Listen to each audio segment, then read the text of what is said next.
कर्पण्यदोषो भगतस्वभावगामितं धर्मसमूढचेतः श्रेयस्यानिश्चितं रोगिधन्मे शिष्यसे अहं चादिमां त्वां प्रपन्नम् ओं नमो भगवते वासुदेवाय नमो भगवते वासुदेवाय ओं ശ്രീകൃഷ്ണായ പരബ്രഹ്മണേ നമഃ. എല്ലാ സജ്ജനങ്ങൾക്കും ഗുരുവായൂരപ്പൻ്റെ നാമത്തിൽ സാഷ്ടാംഗ പ്രണാമം. ഭഗവത്ഗീതയിലെ 13-ാം അധ്യായം ക്ഷേത്രജ്ഞ വിഭാഗയോഗമാണ് നമ്മൾ ചർച്ച ചെയ്യുന്നത്. അതിൽ 11 ശ്ലോകം വരെയാണ് കഴിഞ്ഞ ദിവസം നമ്മൾ ചിന്തിച്ചത്. അത് ഏറ്റവും ഇമ്പോർട്ടൻ്റ് ആണ് എന്ന് പറഞ്ഞു. അത് ധർമ്മക്ഷേത്രമാകുന്ന ശരീരത്ത് യാതൊരു ശ്രദ്ധവും ഇല്ലാതെ ഇരുന്നാൽ ആ ശരീരത്തിലൂടെ പ്രകടമാകേണ്ടതാണ് ഈ പറഞ്ഞതെല്ലാം ജ്ഞാനസാധനകളാണെന്ന് പറഞ്ഞു. ജ്ഞാനം, അതായത് പരമാത്മജ്ഞാനം നേടാൻ വേണ്ടിയിട്ട് നമ്മുടെ സ്വഭാവ ശുദ്ധീകരണം നടക്കണം. ആ ശുദ്ധീകരണം നടക്കുമ്പം ടോട്ടലി ശരീരത്തിൽ ഉണ്ടാകുന്ന ശരീരത്തിലുള്ള എല്ലാവിധ സംഗതികളും ശുദ്ധീകരിക്കപ്പെടുന്നത്. ആ ശുദ്ധീകരിക്കാനാണ് ഈ നമ്മൾ യോഗ പ്രാക്ടീസ്, അല്ലെങ്കിൽ ചിത്തവൃത്തി നിരോധവും, ഇല്ലെങ്കിൽ ആഹാരവിഹാരത്തിലൊക്കെ ശ്രദ്ധിക്കണമെന്ന് ഭഗവാൻ പറഞ്ഞു. യുക്താഹാര വിഹാരസ്യ യുക്ത തേജസ്സു കർമ്മത്വ യുക്തസ്വപ്ന അവബോധസ്യ യോഗോ ഭവതി ദുഃഖക. ഇപ്പം യോഗം എന്ന് പറഞ്ഞാൽ തന്നെ ചിത്തവൃത്തി നിരോധം എന്ന് പറഞ്ഞാൽ എല്ലാത്തിനെയും നിരോധിച്ച് അനങ്ങാതിരിക്കുക എന്നല്ല അർത്ഥം. നിങ്ങൾ ഏത് കർമ്മം ചെയ്താലും അത് ഈ യോഗത്തോടു കൂടി ചെയ്യും എന്ന് പറഞ്ഞാൽ ശരീരത്തിലെ എല്ലാ ശക്തികളും ഉപയോഗിച്ചുകൊണ്ട് ചെയ്യാൻ വേണം. ജനിച്ചാൽ മരണം വരെ അനങ്ങാതിരിക്കാൻ പാടില്ല. ആ ചെയ്യുന്ന കർമ്മങ്ങളിൽ നിസ്സംഗത പാലിക്കണം. അതൊരു പക്വതയാണ്. ആ ഒരു ലെവലിൽ എത്തിക്കഴിഞ്ഞാൽ പിന്നെ എപ്പോഴും നിരന്തരം പ്രവർത്തിച്ചുകൊണ്ടിരിക്കുന്നവരും അതും ഒരു യോഗമാണ്. നിങ്ങൾ എന്താണോ ചെയ്യുന്നത് അത് നിരന്തരം ചെയ്തുകൊണ്ടിരിക്കുക. അപ്പോൾ അതിൽ യോഗം വരും എന്നർത്ഥം. അതാണ് ഈ പറഞ്ഞതെല്ലാം ജ്ഞാന സാധനങ്ങളാണ്. അപ്പം ശരീരം കൊണ്ട് വേണം ഈ ജ്ഞാനത്തെ നമുക്ക് നേടാനും. ജ്ഞാനം നേടിയാൽ, യഥാർത്ഥ ആധ്യാത്മിക ജ്ഞാനം ലഭിച്ചാൽ, ആത്മജ്ഞാനം ലഭിച്ചാൽ മാത്രമേ പരമാത്മാവിലേക്ക് എത്താനും സാധിക്കൂ. അപ്പം ഈ ശരീരം കൊണ്ട് നേടേണ്ടതായിട്ടുള്ള ജ്ഞാന സാധനകളാണ്, അതിനാണ് അനുഷ്ഠാനങ്ങൾ. ജ്ഞാനവൃത്തിക്കുള്ള ഉപായങ്ങളാണ് ഈ പറഞ്ഞത്. അവയുടെ പ്രയോജനം ജ്ഞാനമാകയാൽ അവയെ ജ്ഞാനം എന്ന് പറഞ്ഞിരിക്കുന്നു. ജ്ഞേയം യത് പ്രവശ്യാമി യജ്ഞാത്വാ അമൃതശ്നുതേ അനാദി മത്പരം ബ്രഹ്മ സത് തന്നാസദുച്യതേ.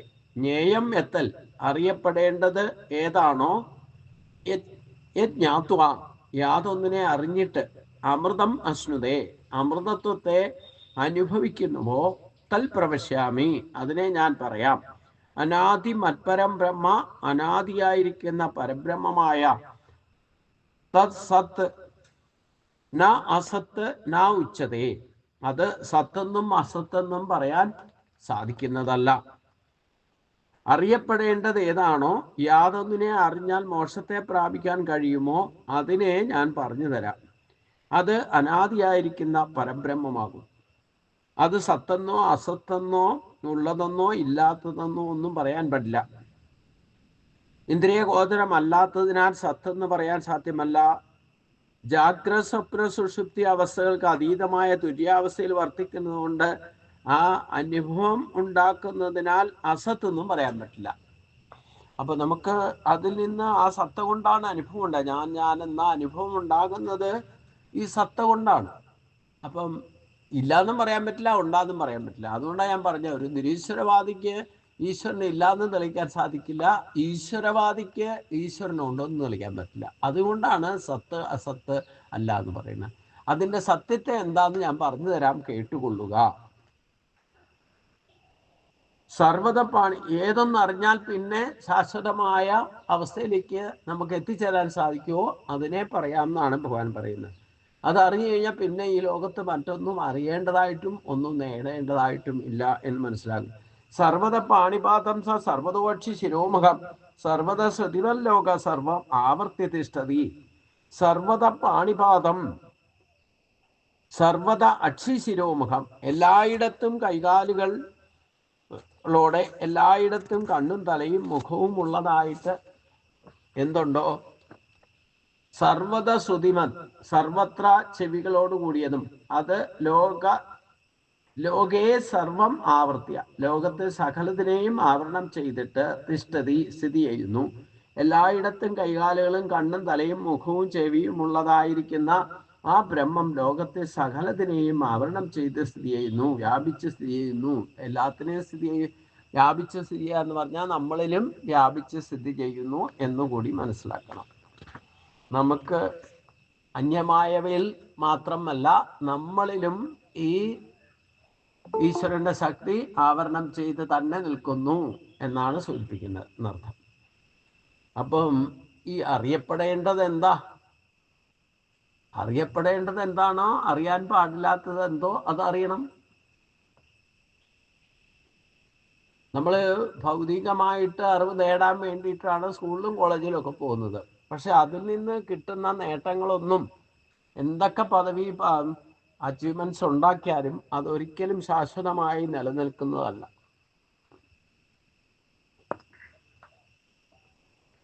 അതൊക്കെ പ്രേയസാണ്, അത് ആസുരി സമ്പത്താണ്. എന്നുണ്ടായിട്ട് നഷ്ടപ്പെടുകയോ നശിച്ചു പോവുകയോ ചെയ്യുന്നോ അതൊക്കെ ആസുരി സമ്പത്താണ്.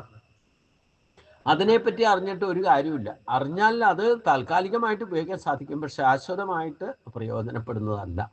നമ്മൾ സ്കൂളിലോ കോളേജിലോ പഠിച്ചിട്ടുള്ള കാര്യങ്ങളെല്ലാം പ്രാക്ടിക്കൽ തലത്തിൽ ജീവിതത്തിൽ എന്താണ് നമുക്ക് ശരിക്കും ഉപയോഗിക്കാൻ സാധിക്കുന്നത് എന്ന് ഒന്ന് ചിന്തിച്ചു നോക്കാം. പ്രായോഗിക തലത്തിൽ നമുക്ക് അതിലെന്തെങ്കിലും അനുഭവം ഉണ്ടാക്കാൻ സാധിക്കുന്നുണ്ടോ? ചില കാര്യങ്ങളൊക്കെ ഉണ്ടാകാം, പക്ഷെ അതൊക്കെ ആസുരി സമ്പത്താണ്. അതായത് അതൊക്കെ കിട്ടിയാലും അനുഭവിച്ചാലും നഷ്ടപ്പെടുന്നതാണ്. അതുകൊണ്ട് അത് ശാശ്വതമായി അറിയപ്പെടേണ്ടതൊന്നുമല്ല. എന്തറിഞ്ഞാൽ പിന്നെ ഒന്നും അറിയാൻ അവശേഷിക്കുന്നില്ലയോ? അറിവാണ് അസത്തിനും അപ്പുറമുള്ളത്. സത്യത്തിനും അസത്തിനും ഉപരിയായിട്ടുള്ള സത്യത്തെ, ശരിക്കും തെറ്റിനും മുകളിലായിട്ട് നിൽക്കുന്ന ശരി എന്താണോ, സുഖത്തിനും ദുഃഖത്തിനും മുകളിൽ ആനന്ദത്തെ പകർന്നു നൽകുന്നത് എന്താണോ, അതാണ് നമ്മുടെ കൈവശമുള്ളത്. ആത്മാവ് എന്ന് പറയുന്നത്, അതിൻ്റെ പ്രതീകാത്മകമായിട്ടുള്ള ജീവാത്മാവ് എന്ന് പറയുന്നത് പരമാത്മാ ചൈതന്യമാണ്. അത് ആനന്ദപ്രദമാണ്. അതിനെ അറിയുക എന്നുള്ളതാണ്. അതെല്ലായിടത്തും കണ്ണും കാതും ചെലവും മൂക്കും എല്ലാ ശക്തികളും ഉള്ളതാണ്. അതുകൊണ്ട് എല്ലായിടത്തും കൈകാലുകളുണ്ട്, കണ്ണുകളുണ്ട്, തലയുണ്ട്, മുഖമുണ്ട്, ചെവിയുടേതായിരിക്കുന്ന അതെല്ലാം എന്തൊക്കെ ഇന്ദ്രിയ ശക്തികളിൽ പ്രവർത്തിക്കുന്നു, നമ്മുടെ ശരീരത്തിൽ പ്രവർത്തിക്കുന്നു, ഈ പ്രപഞ്ചത്തിൽ പ്രവർത്തിക്കുന്നു, അതൊക്കെ ഈ ലോകത്തെ സകലതിനെയും ആവരണം ചെയ്തായിരിക്കുന്നു എന്ന് പറഞ്ഞാൽ നമ്മളെയും ആവരണം ചെയ്തിരിക്കുന്നു എന്ന് മനസ്സിലാക്കണം. സർവേന്ദ്രിയ ഗുണാഭാസം സർവേന്ദ്രിയ വിവർജിതം അസക്തം സർവേഭ്യ ദൈവ നിർഗുണം ഗുണഭോക്തത. സർവേന്ദ്രിയ ഗുണാഭാസം അത് എല്ലാ ഇന്ദ്രിയങ്ങളുടെയും പ്രകാശിപ്പിക്കുന്നു. സർവേന്ദ്രിയ വിവർജിതം അസക്തം, ഇന്ദ്രിയങ്ങളൊന്നും ഇല്ലാത്തതും ഒന്നിലും ചേരാതെ നിൽക്കുന്നതും. സർവഭൃത് ച ഏവ, എല്ലാത്തിനും ആധാരഭൂതവും എല്ലാറ്റിനും ആധാരഭൂതമായിട്ട് നിൽക്കുന്നതും. നിർഗുണം ഗുണഭോക്തജ, ഗുണങ്ങളില്ലാത്തതും എന്നാൽ ഗുണങ്ങളെ അനുഭവിപ്പിക്കുന്നതുമാണ്. അത് ആ ബ്രഹ്മം എന്ന് പറയുന്നത് എല്ലാ ഇന്ദ്രിയങ്ങളുടെയും ഗുണങ്ങളെ പ്രകാശിപ്പിക്കും. എന്നാൽ ഇന്ദ്രിയങ്ങളൊന്നും ഇല്ലാത്തതും ഒന്നിനോടും ചേരാതെ നിൽക്കുന്നതും എല്ലാറ്റിനോടും ആധാരഭൂതവും സത്വ ഗുണാദി പ്രഭാവങ്ങളൊന്നുമില്ലാത്തത്, എന്നാൽ ആ ഗുണങ്ങളെ അനുഭവിക്കുന്നതുമാകും. സർവേന്ദ്രിയങ്ങൾ എന്ന് പറഞ്ഞാൽ ജ്ഞാനേന്ദ്രിയങ്ങളും കർമ്മേന്ദ്രിയങ്ങളും ബുദ്ധിയും മനസ്സും എല്ലാം ഉൾപ്പെടും. ഗുണങ്ങളുടെ ഭോക്താവ് ജീവഭാവത്തിലിരിക്കുന്ന പരമാത്മാവ് തന്നെയാണ്. എന്നാൽ സ്വതേ പരമാത്മാവ് നിർഗുണനാണ് താൻ. ഈ ഇരിക്കുന്ന വസ്തുവാണ് നമ്മുടെ ജീവാത്മാവായിരിക്കുന്നത്. ഈ പറഞ്ഞത് എന്തൊക്കെ പരബ്രഹ്മം എന്ന് പറയുന്ന എല്ലാ ഇന്ദ്രിയങ്ങളുടെയും ഗുണങ്ങളെ പ്രകാശിപ്പിക്കുന്നതാണ്. അത് ജ്ഞാനേന്ദ്രിയങ്ങളായിക്കോട്ടെ കർമ്മേന്ദ്രിയങ്ങളായിക്കോട്ടെ അതിൻ്റെയൊക്കെ ഗുണത്തെ പ്രകാശിപ്പിക്കും. എന്നാൽ അതിന് പ്രത്യേകിച്ച് ഇന്ദ്രിയങ്ങളൊന്നുമില്ല. ഒന്നിനോടും ചേരാതെ നിൽക്കുക, നിസ്സംഗഭാഗത്ത് ഒട്ടലില്ലാതെ നിൽക്കുക, അതും അതിൻ്റെ പ്രത്യേകത. എല്ലാത്തിനും എന്നാൽ ആധാരം, ഒന്നിനോടും തൊടാതെ നിൽക്കുകയാണെങ്കിലും എല്ലാത്തിനും ആധാരഭൂതമാണ് താൻ. അതില്ലെങ്കിൽ ഒന്നും നിലനിൽക്കില്ല. സത്വാദി ഗുണങ്ങളില്ലാത്ത ഗുണാതീത ഭാവത്തിലായിരിക്കുക. എന്നാൽ ആ ഗുണങ്ങളെയൊക്കെ പ്രകാശിപ്പിക്കുകയും ചെയ്യും. ഈ ഇങ്ങനെ വൈരുദ്ധ്യാത്മകമായിട്ട് വർത്തിക്കുന്ന ഒരു ശക്തിയാണിത്, ഒരു വ്യക്തിയുമല്ല. നമുക്ക് അതുകൊണ്ടാണ് അത് ഉൾക്കൊള്ളാൻ സാധിക്കാതിരിക്കുന്നത്. വ്യക്തമായിട്ടുള്ള എന്തെങ്കിലും ഉപാധിയുടെ രൂപത്തിലായിരുന്നെങ്കിൽ മനസ്സിലാക്കാൻ വലിയ വിഷമമൊന്നുമില്ലായിരുന്നു. ഇത് അവ്യക്തമായതുകൊണ്ടും അചിന്ത്യമായതുകൊണ്ടും അവികാര്യമായതുകൊണ്ടും അത് അങ്ങനെ ഉണ്ടോയെന്ന് തന്നെ ആശ്ചര്യവത് പശ്ചിത കശ്ചിതേനെന്ന് പറഞ്ഞ് ആശ്ചര്യമായിട്ട് തോന്നുന്നു മാത്രം. എന്നാൽ ഇത് നിങ്ങൾ പുറത്തന്വേഷിച്ചു കൊണ്ട് നമ്മുടെ ഉള്ളിൽ തന്നെയുണ്ട്. അതിനെയാണ് ആദ്യം സാക്ഷാത്കാരം. അപ്പോഴേ പുറത്തുള്ളതും കാണാൻ പറ്റൂ. നമ്മൾ പുറത്തന്വേഷിച്ച് നടക്കുക, നമ്മളിലുള്ള ഈശ്വരനെ കാണില്ല, അത് അനുഭവിച്ചറിയുന്നു. അപ്പൊ ഈ നമ്മുടെ ശരീരത്തിലൂടെ ഇതിനെ സാക്ഷാത്കരിച്ചാൽ മാത്രമേ പുറത്തും ഈശ്വരനെ സാക്ഷാത്കരിക്കാൻ നമുക്ക് സാധിക്കും. നമ്മുടെ കണ്ണിലൂടെ കാണുന്നതും ഇല്ലെങ്കിൽ എന്തൊക്കെയാണ് ഇന്ദ്രിയങ്ങളുടെ, ജ്ഞാനേന്ദ്രിയങ്ങളുടെ ഗുണങ്ങൾ എന്ന് പറയുന്നത്?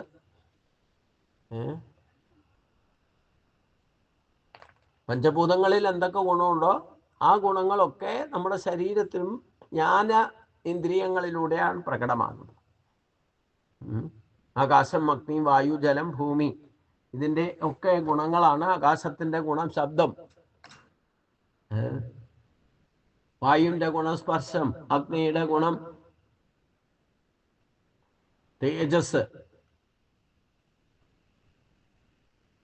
ജലത്തിൻ്റെ ഗുണം രസം, പൃഥ്വിയുടെ ഗുണം ഗന്ധം. ഈ പൃഥ്വിയുടെ സ്വന്തമായിരിക്കുന്ന ഗുണവും അതോടൊപ്പം ബാക്കി പഞ്ചഭൂതാത്മകമായിരിക്കുന്ന 4 ഗുണങ്ങളും കൂടെ ചേരുമ്പോഴാണ് ഭൂമി സജീവമാകുക. ആ ഭൂമിയിൽ നിന്നാണല്ലോ നമുക്ക് അന്നമയമായ ശരീരം കിട്ടിയിരിക്കുന്നത്. അതുകൊണ്ട് ഈ പഞ്ചഗുണങ്ങളും പഞ്ചജ്ഞാനേന്ദ്രിയങ്ങളിലൂടെ നമ്മൾ പ്രവർത്തിക്കുന്നുണ്ട്. അതിനെ സപ്പോർട്ട് ചെയ്ത് നിൽക്കുന്ന കർമ്മേന്ദ്രിയങ്ങളും ശരീരത്തിൽ തന്നെയാണ്. അപ്പൊ ഇതിൽ ഈ ഇന്ദ്രിയങ്ങളുടെ ഗുണങ്ങളെ പ്രകാശിപ്പിക്കുക. കർമ്മേന്ദ്രിയങ്ങളെ കൊണ്ട് എന്തൊക്കെ ഗുണങ്ങൾ നമുക്ക്, കർമ്മേന്ദ്രിയങ്ങളെ കൊണ്ട് ഏത് പ്രവൃത്തി ചെയ്യണമെങ്കിൽ കർമ്മേന്ദ്രിയങ്ങൾ വേണം. ആ കർമ്മേന്ദ്രിയങ്ങളിലെ ഗുണങ്ങളൊക്കെ ഈശ്വരന്റെ ചൈതന്യമാണ്, പരമാത്മാവിന്റെ പ്രഭവമാണ്. എന്നാൽ ഈശ്വരനോ ഇന്ദ്രിയങ്ങളൊന്നും ഇല്ലതാനും, ഒന്നിനോടും ചേരാതെ നിൽക്കുന്നതും എല്ലാറ്റിനും ആധാരഭൂതവും സത്വാദി ഗുണങ്ങളെ ഇല്ലാത്തതുമാണ്. ഇതുകൊണ്ടാണ് ഭഗവാൻ ഒരു ധർമ്മയുദ്ധം നടക്കുന്ന സമയത്ത്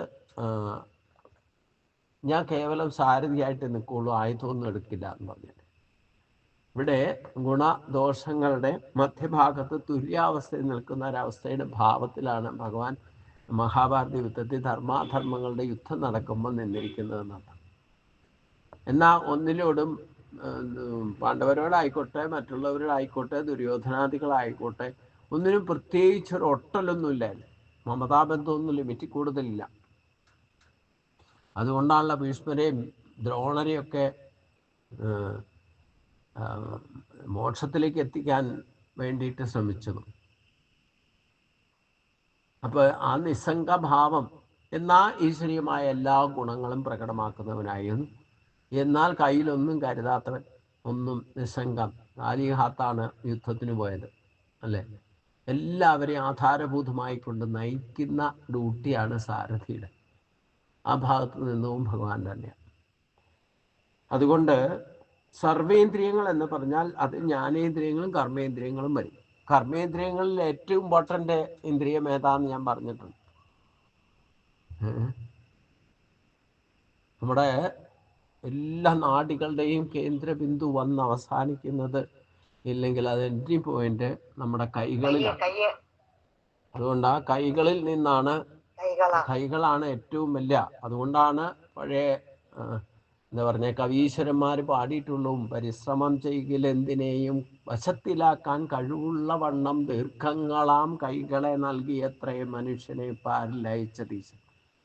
അത് എന്താ കുഴപ്പമെന്ന് ചോദിച്ചു കഴിഞ്ഞാൽ, ഈ കൈകളെ കൊണ്ട് നമ്മൾ നിഷ്പക്ഷമായിട്ട് ഗുണാതീതമായ ഭാവത്തിൽ പ്രവർത്തിക്കണം, നിസ്സംഗഭാവം. അതാണ് ഈ എന്താ പറഞ്ഞ പതഞ്ജലി മഹർഷി പറഞ്ഞിരിക്കുന്നത്, ചിത്തവൃത്തി നിരോധം. യോഗം എന്ന് പറഞ്ഞാൽ ശരീരത്തിലെ ഈ പറയുന്ന എല്ലാ ഗുണങ്ങളെയും ചേർത്ത് പ്രവർത്തിപ്പിക്കുക, തുര്യാവസ്ഥയിൽ പ്രവർത്തിക്കണം. അതിൽ നിന്ന് ഒന്നിനോട് മൊട്ടലുണ്ടാകാതെ നിൽക്കണം. ഒരു ഗുണത്തിൻ്റെ പ്രതിഭാസം നമ്മളിൽ പ്രകടമാകാൻ പാടില്ല. എന്നാൽ ഗുണങ്ങളിലെല്ലാം നിൽക്കുകയും ഗുണത്തിൻ്റെ പ്രൊഡക്ഷനും ഭഗവാനൊക്കെ തന്നെയാണ്.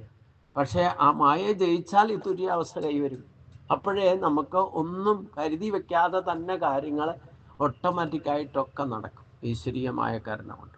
അപ്പം നമ്മൾ ഏത് പണിയെടുത്താലും അതും ഒരു സാധനയാണ്. എങ്ങനെ ഒട്ടലില്ലാതെ കർത്തൃത്വാഭിമാനവും ഫലേച്ഛയില്ലാതെ ചെയ്താൽ അത് യോഗമായി മാറും. അതാണ് കർമ്മയോഗം എന്ന് പറയുന്നത്. അതെന്ത് ചിന്ത, വാക്ക്, പ്രവൃത്തി എന്തായി കർമ്മേന്ദ്രിയങ്ങളെ കൊണ്ട് എന്ത് ചെയ്താലും ആ കർമ്മത്തോട് ഒട്ടലില്ലാതെ ഇരുന്നാലേ കർമ്മബന്ധനം ഉണ്ടാകാതിരിക്കും. എന്നാൽ കർമ്മം വിടാനും പറ്റില്ല. ഒട്ടലില്ലാതിരിക്കാന്ന് പറയുമ്പോൾ ആ കർമ്മത്തെ വിട്ടിട്ട് മറ്റൊന്ന് വിചാരിച്ചിരിക്കാന്നല്ല. നമ്മൾ ആ ചെയ്യുമ്പോൾ ഇൻവോൾവ് ആയിട്ട് ചെയ്യുക, എപ്പോഴും പ്രവർത്തിച്ചുകൊണ്ടിരിക്കുക. നിങ്ങൾക്ക് ഒരു എൻഗേജ്മെൻറ്റും മനസ്സ് മറ്റൊരു ചിന്തയിലേക്ക് പോവുകയില്ല. നിങ്ങൾ എപ്പോഴും മനസ്സ് എൻഗേജ് ആയിരിക്കും, എന്തെങ്കിലും ചെയ്തുകൊണ്ടിരിക്കുക.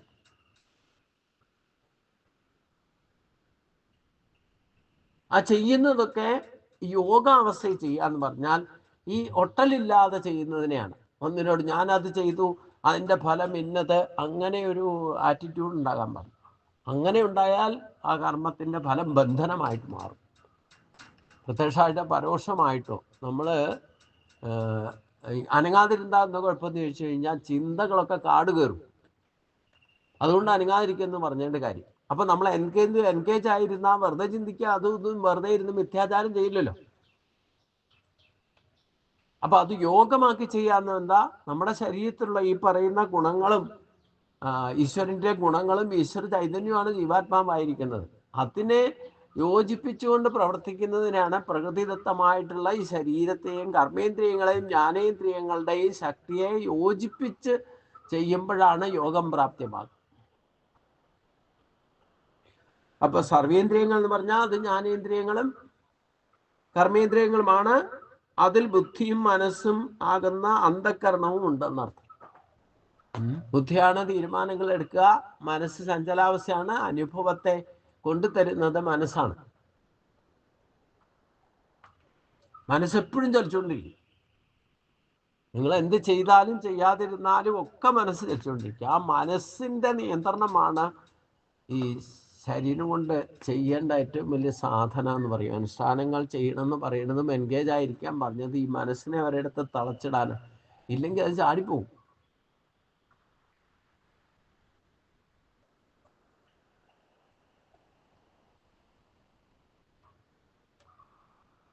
ഇതിനെല്ലാം ഭോക്താവ് എന്ത് ചെയ്താലും എന്ത് കർമ്മ, ഈ കർമ്മത്തിൻ്റെ പ്രോസസ്സ് എന്ന് പറയുന്നത് അചഞ്ചലമായിരിക്കുന്ന ബിംബം ചലനാത്മകമായപ്പോൾ തൊട്ട് നിർവിഘ്നം ഈ കർമ്മം ചലിച്ചുകൊണ്ടേയിരിക്കുക. ഇനി കൽപ്പാന്തകാലം കഴിഞ്ഞ എല്ലാം ഭഗവാനിലേക്ക് ലയിക്കുന്നത് വരെ ഈ ചലനം നടന്നുകൊണ്ടിരിക്കും. നമ്മൾ ശരീരം കൊണ്ട് അനങ്ങാതിരിക്കുന്നു എന്നൊക്കെ വെറുതെ തെറ്റിദ്ധാരണ. ശരീരത്തിൽ ചലനം നടക്കുന്നുണ്ട്. അനുനിമിഷം ഉറക്കത്തിൽ പോലും ചലനം നടക്കുന്നുണ്ട്. എപ്പോഴും അനങ്ങാതിരിക്കുക, പ്രകൃതി ഗുണങ്ങളെ കൊണ്ട് നിരന്തരം കർമ്മം അനുഷ്ഠിച്ചുകൊണ്ടേയിരിക്കുക. എന്നാൽ ഈ കർമ്മത്തിൽ പ്രേരകനായി നിൽക്കുന്ന പരമാത്മാവിന് ഒന്നിനോടും ഒട്ടലില്ല. ജീവാഭാവത്തിലിരിക്കുന്ന പരമാത്മാവ് തന്നെയാണ് ഈ കർമ്മത്തിൻ്റെ ഗുണങ്ങളുടെ ഭോക്താവും ദാതാവും. എന്നാൽ സ്വതേ പരമാത്മാവ് നിർഗുണനാണ് താരും. അതവിടെ നിസ്സംഗഭാവത്തിൽ വർത്തിക്കുന്നു പറഞ്ഞത്. ഇതുപോലെ നമ്മളും ഏത് കർമ്മം ചെയ്താലും അതിന് ഒട്ടലില്ലാതിരുന്നാൽ അത് നിസ്സംഗമാണ്. എന്നാൽ ശരീരത്തിലുള്ള ഈശ്വരീയ ഗുണങ്ങളെല്ലാം ഉപയോഗപ്പെടുത്തി കൊണ്ട് കർമ്മം ചെയ്താൽ ആ കർമ്മമൊക്കെ സക്സസ് ആവുകയും ചെയ്യും. അങ്ങനെ കർത്തൃത്വ അഭിമാനമില്ലാതെ ഒട്ടലില്ലാതെ നിസ്സംഗഭാവത്തിൽ യോഗാവസ്ഥയിൽ നിന്നുകൊണ്ട് കർമ്മം ചെയ്താൽ അതിൽ നിന്ന് ഒരിക്കലും കർമ്മബന്ധനങ്ങൾ ഉണ്ടാകില്ല. അഥവാ പാപപുണ്യങ്ങളുടെ സൃഷ്ടിയേ ഉണ്ടാവില്ല. ഈ പാപപുണ്യങ്ങളുടെ പ്രൊഡക്ഷനാണ് നമ്മളെ അനുജന്മത്തിലേക്ക് എത്തിക്കുന്നത് എന്നർത്ഥം. അത് ശരീരം കൊണ്ട് ക്ലിയറൻസ് ഉണ്ടാക്കണം.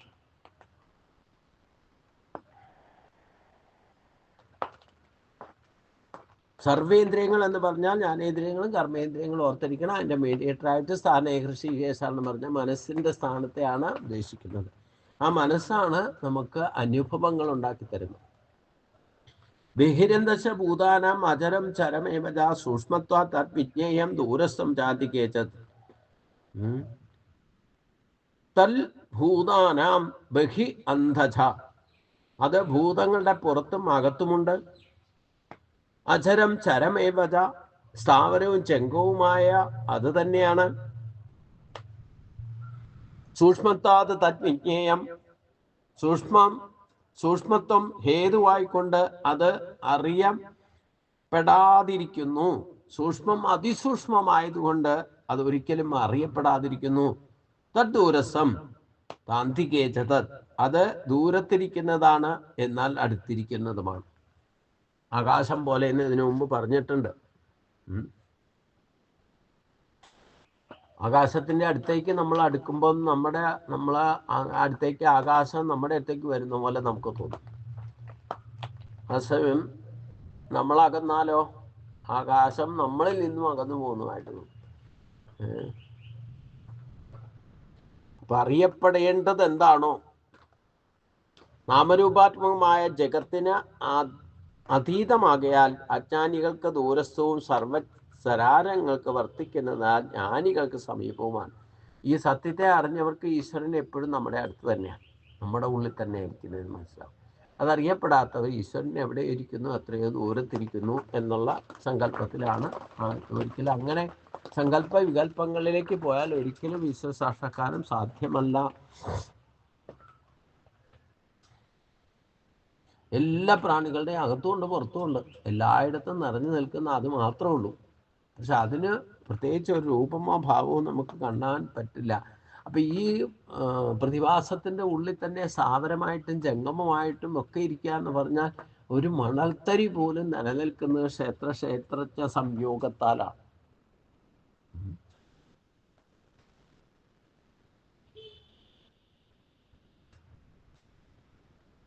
നമ്മുടെ ഉള്ളിലുണ്ട് പുറത്തുമുണ്ട്. പിന്നെ നമ്മൾ എന്തൊക്കെ സ്ഥാവരവും ആയിക്കോട്ടെ ജംഗമവും ആയിക്കോട്ടെ, ചലിപ്പിക്കാൻ പറ്റുന്നതോ ചലിപ്പിക്കാൻ പറ്റാത്തതോ ആയിക്കോട്ടെ, പാറക്കഷ്ണങ്ങളായിക്കോട്ടെ മരങ്ങളായിക്കോട്ടെ മറ്റു പ്രാണികളായിക്കോട്ടെ, അതിൻ്റെയൊക്കെ അകത്തും പുറത്തും ഇരിക്കുന്നുണ്ട്. ജ്ഞാനികളായിട്ടുള്ളവർ, ഇത് മനസ്സിലാക്കിയിട്ടുള്ള തത്വജ്ഞാനികളായിട്ടുള്ളവർക്ക് ആ ഈശ്വരനെ തൻ്റെ ഉള്ളിൽ തന്നെ കാണാൻ സാധിച്ചാൽ അത് ഏറ്റവും അടുത്തിരിക്കുന്നതാണ്. നമ്മുടെ അടുത്തിരിക്കുന്നതിനെ നമ്മൾ അറിഞ്ഞാൽ മാത്രമേ ദൂരത്തിരിക്കുന്നതിനെ മനസ്സിലാക്കാൻ സാധിക്കൂ.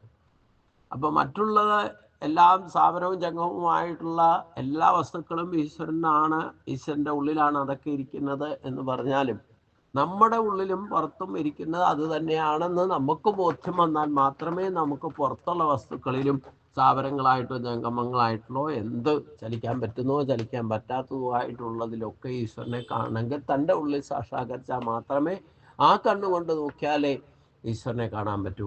ആ ചെവി കൊണ്ട് കേട്ടാൽ മാത്രമേ അതൊക്കെ കേൾക്കുന്നതൊക്കെ ഈശ്വരനാമമായിട്ട് നമുക്ക് കേൾക്കാൻ സാധിക്കുക. അതുകൊണ്ട് ജ്ഞാനികൾക്കാണ് ഈശ്വരൻ എപ്പോഴും, ആർക്ക് വെറും ജ്ഞാനികളല്ല. പിന്നെ ആര് ജ്ഞാനികളാ?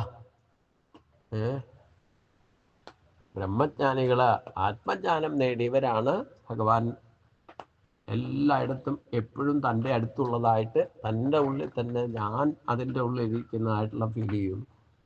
അപ്പം അജ്ഞാനികളൊക്കെയാണ് ഈശ്വരൻ എപ്പോഴും ദൂരത്തായിരിക്കും, ഒരിക്കലും അടുത്ത് വരാത്തവനാണ്. ദൂരെ എവിടെയോ ഇരുന്നിട്ടാണ് ഇതൊക്കെ ചെയ്യുന്നതെന്ന് തെറ്റിദ്ധാരണ ഉണ്ടാക്കാൻ കാരണം അവൻ്റെ അജ്ഞതയാണെന്ന്.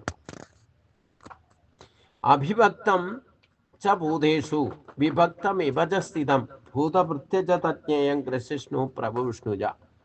ജ്ഞേയം തദ് അറിയപ്പെടേണ്ടതായിരിക്കുന്ന അത്, അവിഭക്തം ച അവിഭക്തവും, ഭൂതേഷു വിഭക്തം ഇവ ഭൂതങ്ങളിൽ വിഭക്തം എന്ന പോലെ, സ്ഥിതം ച ഇരിക്കുന്നതുമാകുന്നു.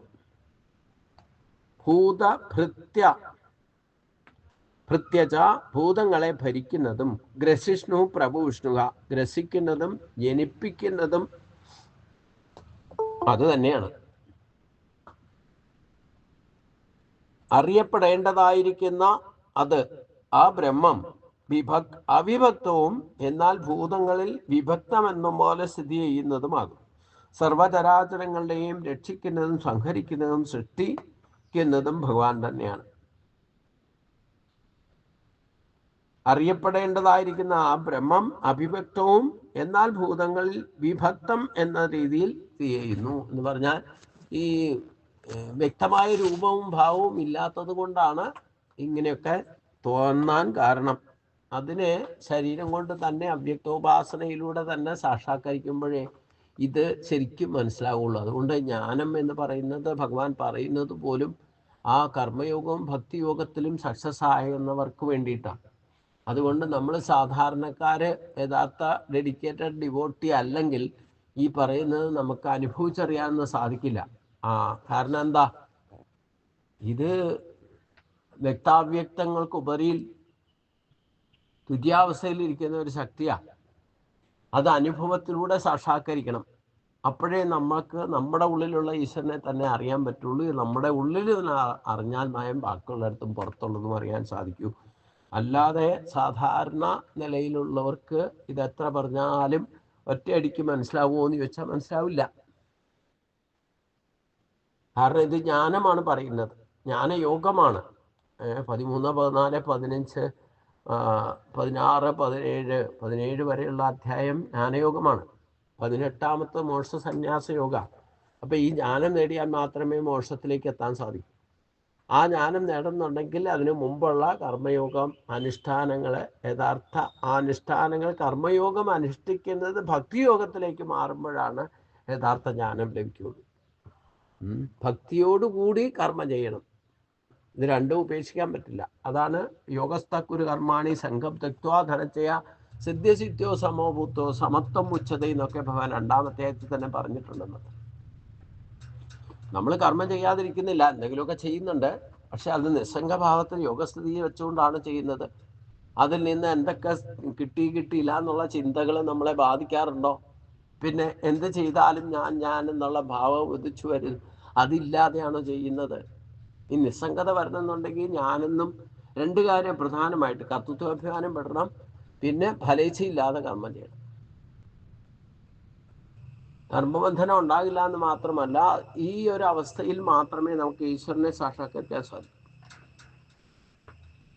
സാക്ഷാത്കരിക്കുക എന്ന് പറഞ്ഞാൽ എന്താ? അനുഭവത്തിലൂടെ പഠിക്കുക എന്നാണ്.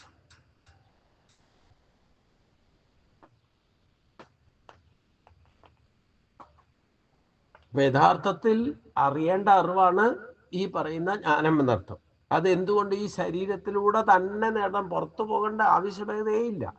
പുറത്ത് പോയി നിങ്ങൾക്ക് അത് അറിയണമെങ്കിൽ പോലും തൻ്റെ ഉള്ളിലുള്ള ഈശ്വരനെ അറിയാതെ ഒരിക്കലും പുറത്തു പോയാൽ അറിയില്ല. അകത്തും പുറത്തുമൊക്കെ ഇരിക്കേണ്ടതെങ്കിലും ആ അകത്തിരിക്കുന്ന ആളെ തിരിച്ചറിഞ്ഞാലേ പുറത്തിരിക്കുന്ന ആളെ തിരിച്ചറിയാൻ പറ്റുള്ളൂ.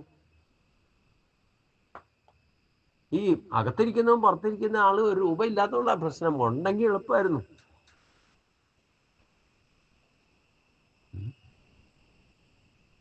അകത്തും പുറത്തും ഇരിക്കുന്ന ഒന്നാണെന്ന് കാണിക്കാൻ വേണ്ടിയിട്ടാണ് വിഗ്രഹം ഉപാധിയായിട്ട് വെച്ചിരിക്കുന്നത്. പക്ഷെ നമുക്കെന്താ കുഴപ്പമെന്ന് ചോദിച്ചു കഴിഞ്ഞാൽ, വിഗ്രഹം എവിടെ ഇരിക്കുന്നു അവിടെ മാത്രമേ ഈശ്വരനുള്ളൂ എന്ന് ധരിച്ചാൽ ഇപ്പം എന്ത് ചെയ്യും?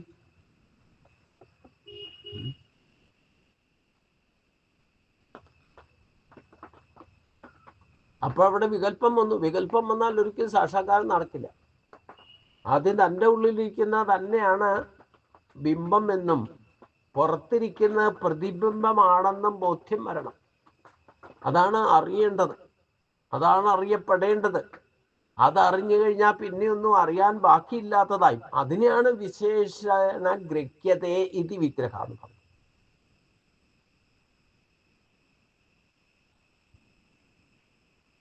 അത് എത്രയായാലും അങ്ങോട്ട് സാക്ഷാത്കരിക്കാൻ സാധിക്കാതിരിക്കുക എന്ന് പറയുന്നതാണ് ഏറ്റവും വലിയ പ്രശ്നം. അത് ബോധ്യം വന്നാൽ പിന്നെ ഭക്തിയൊക്കെ ഈസിയാ. അത് ഏറ്റവും വലിയ രസം നമുക്ക് കിട്ടിയിട്ടുള്ള ഈ ശരീരം കൊണ്ട് സാക്ഷാത്കരിക്കണം. ശരീരത്തിന് സമയമില്ല എന്നോ അത് ഉപയോഗിക്കാൻ പറ്റില്ല എന്നോ ഇല്ലേ വേറെ കാര്യങ്ങൾ എൻഗേജ് ആണെന്നൊന്നും പറഞ്ഞിട്ട് കാര്യമില്ല. അതൊന്നും ഇവിടെ സാക്ഷാത്കാരത്തിന് പ്രത്യാഘാതങ്ങളായിട്ട് പ്രതിബന്ധങ്ങളായിട്ട് വരും. അതൊക്കെ അവിദ്യാദി ദോഷങ്ങളെ കൊണ്ടാണ് ഇങ്ങനെയുള്ള ന്യായം. നമുക്ക് പിന്നെ ഒരു ഗുണം എന്താണെന്ന് വെച്ച് കഴിഞ്ഞാൽ, നമ്മൾ എന്ത് ചെയ്താലും വേണ്ടില്ല, അതിന് നമ്മുടേതായ ഒരു ന്യായീകരണം ഉണ്ടാകും. ആ ന്യായീകരണം പോലും ഭഗവാന്റെ അടുത്ത് അർജുനൻ പറഞ്ഞ പോലെ നിങ്ങൾ നിഷ്കളങ്കമായിട്ട് ഭഗവാന്റെ മുമ്പിൽ അവതരിപ്പിച്ചാൽ പിന്നെ അതിനുള്ള സൊല്യൂഷനും ഭഗവാൻ കാണിച്ചു തരുന്ന. അതാണ് ഏറ്റവും വലിയ. എന്നോട് സറണ്ടർ ചെയ്യാന്ന് പറയുന്ന ആ അവസ്ഥയിൽ നിങ്ങൾക്കൊന്നും അറിയണമെന്നില്ല. എല്ലാവരും എല്ലാം അറിവോടുകൂടിയാണ് വന്നിരുന്നതെന്നുണ്ടെങ്കിൽ പ്രശ്നമില്ല. അപ്പൊ അറിയേണ്ടത് അറിയപ്പെടാതിരിക്കുക എന്നുള്ളതാണ് മെയിൻ പ്രശ്നം. അതാണ് ഭഗവാൻ പറഞ്ഞു തരുന്നത്. അപ്പം നമുക്ക് എത്ര പറഞ്ഞിട്ട് ഇത് മനസ്സിലാകുന്നില്ല എന്നുണ്ടെങ്കിൽ പോലും അത് സ്വയം സറണ്ടർ ചെയ്യാന്ന് പറഞ്ഞാൽ എനിക്കൊന്നും അറിയില്ല എന്ന് പറയണമെങ്കിൽ തോന്നും അതിന് തന്നെ ഒരു അറിവ് വേണം അല്ലേ. ഭീഷ്മ പിതാമഹൻ ആ ധർമ്മോപദേശം കൊടുക്കാൻ വേണ്ടിയിട്ട് പ്രേരണ നൽകുമ്പം ഭഗവാന്റെ അടുത്ത് എന്താ പൂർണ്ണമായിട്ട് സറണ്ടർ ചെയ്തു. എനിക്ക് ഈ ധർമ്മബോധം ഒന്നും പറയാൻ ഇപ്പോഴത്തും, പ്രത്യേകിച്ച് ഈ സരസ്വതിയിലൊക്കെ കിടക്കുന്ന സമയത്ത്, വേദന കൊണ്ട് പൊളയുന്ന ഈ സമയത്ത് ഞാനെന്ത് തത്വോപദേശം ചെയ്യാനാ, എനിക്കതിനുള്ള കഴിവൊന്നും യോഗ്യതയൊന്നും ഇല്ല എന്ന് പറഞ്ഞു അല്ലേ. നാരായണി എഴുതുമ്പോൾ പട്ടതിരിപ്പാടും ഇങ്ങനെ ഒരു സറണ്ടറിങ് നടത്തി അല്ലേ.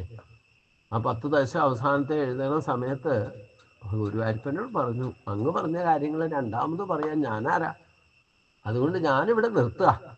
ഇനി അങ്ങ് പറഞ്ഞത് മാറ്റി പറയാനോ അതിനെ വ്യാഖ്യാനിച്ച് പറയാനോ ഉള്ള യോഗ്യത ഒന്നും എനിക്കില്ല. അത് സംഭവിച്ചു. ഞാൻ യോഗ്യനാണ് എങ്കിൽ എനിക്ക് പറഞ്ഞു തരൂ, കാണിച്ചു തരൂ എന്നൊക്കെ അല്ലേ അർജുനൻ പറഞ്ഞത്. അതൊക്കെയാണ് യഥാർത്ഥത്തിൽ സറണ്ടർ. നമുക്ക് എന്താ കുഴപ്പമെന്ന് ചോദിച്ചു കഴിഞ്ഞാൽ, നമുക്ക് എന്തെങ്കിലും ഒരു ശക്കല അറിവ് കിട്ടി കഴിയുമ്പോഴത്തേക്കും പിന്നെ എല്ലാം എനിക്ക് അറിയാവുന്ന ഒരു തോന്നല് വരും. പിന്നെ കർത്തൃത്വം, അഭിമാനം വരും. ഞാൻ എന്ന ഭാവം വിടാതെ നിൽക്കും. അത് അഹങ്കാരമായിട്ട് വരും, ഗർവമായിട്ട് മാറും, താൻ കേമനാണെന്ന് കാണിക്കും. ഈ ശരീരം കൊണ്ട് അങ്ങനെയൊന്നും ഒരിക്കലും കാണിക്കരുത് എന്നാണല്ലോ ജ്ഞാനസാധനയിൽ പറഞ്ഞിരിക്കുന്നത് അല്ലേ. എന്തൊക്കെയാണ് അത്, ഇത് എപ്പോഴും കൂട്ടി വായിക്കണം. ഈ ഗുണങ്ങളെയൊക്കെ നമുക്ക് അനുഭവിക്കണം എന്നുണ്ടെങ്കിൽ ഈ 5 ശ്ലോകങ്ങളിൽ പറഞ്ഞ കാര്യം നിങ്ങൾ സാക്ഷാത്കരിച്ചിരിക്കണം. അപ്പോഴേ ഈ പറയുന്ന കാര്യങ്ങളിൽ നമുക്ക് അച്ചീവ്മെന്റ് ഉണ്ടാവും. കാരണം അത് കഴിഞ്ഞിട്ട് 7 തൊട്ട് 11 വരെ പറയുന്ന ശ്ലോകങ്ങൾ നമ്മുടെ ധർമ്മക്ഷേത്രമാകുന്ന ശരീരത്തിലൂടെ സ്വഭാവശുദ്ധി, അന്നക ബാഹ്യവും അകത്തും പുറത്തും ഒരേപോലെ ശുദ്ധി വന്ന് ആ ഒരു ഭാവം, താൻ കേമനാണെന്ന ഭാവം ഇല്ലാതിരിക്കുക, ഗർവില്ലാതിരിക്കുക, അഹിംസ ചെയ്യാതിരിക്കുക, അഹിംസകനാകുക, ക്ഷമയുണ്ടായിരിക്കുക, വക്രബുദ്ധി ഇല്ലാതിരിക്കുക, ഗുരു ശുശ്രൂഷണം ചെയ്യുക. ഞാൻ പറഞ്ഞു, ഗുരു ശുശ്രൂഷ എന്ന് പറഞ്ഞാൽ ഒരു ഗുരുവിനെ പോയിട്ട് ശുശ്രൂഷിക്കൽ മാത്രമല്ല, നമ്മൾ എന്തൊക്കെ പഠിച്ചോ ആ പഠിച്ചതിനെ നിലനിർത്തുക എന്നുള്ളതാണ് ഗുരു ശുശ്രൂഷണം കൊടുക്കൽ. അതിനെ പരിപാലിക്കണം. അങ്ങനെ ഈ ശരീരം കൊണ്ട് ചെയ്യണം. പുറത്തും അകത്തും പുറത്തും ഒക്കെ ശുദ്ധി പാലിക്കണം. തൻ്റെ അഭിപ്രായത്തിന് സ്ഥിരത ഉണ്ടായിരിക്കണം, ആത്മനിയന്ത്രണം ഉണ്ടായിരിക്കണം, ഇന്ദ്രിയ വിഷയങ്ങളിൽ വിരക്തി, ഭോഗസുഖങ്ങളിൽ കൂടുതൽ ലഭിച്ച് നടന്നാൽ ഇതിനൊന്നും സമയമില്ല എന്ന് പറയും. പ്രാരാബ്ധത്തിൽ പെടാൻ കാരണം ഈ ഭൗതിക ഭോഗസുഖങ്ങളിൽ മുഴുകി കഴിയുമ്പോഴാണ്. പിന്നെ ഈശ്വര പൂജയ്ക്ക് മാത്രം സമയമില്ല, ബാക്കി എല്ലാ കാര്യത്തിനും സമയമില്ല. ഈശ്വരനെ ഒരു 10 മിനിറ്റെങ്കിലും ഇരുന്ന് ഭജിക്കാൻ പറഞ്ഞാൽ അതിന് സമയമില്ല.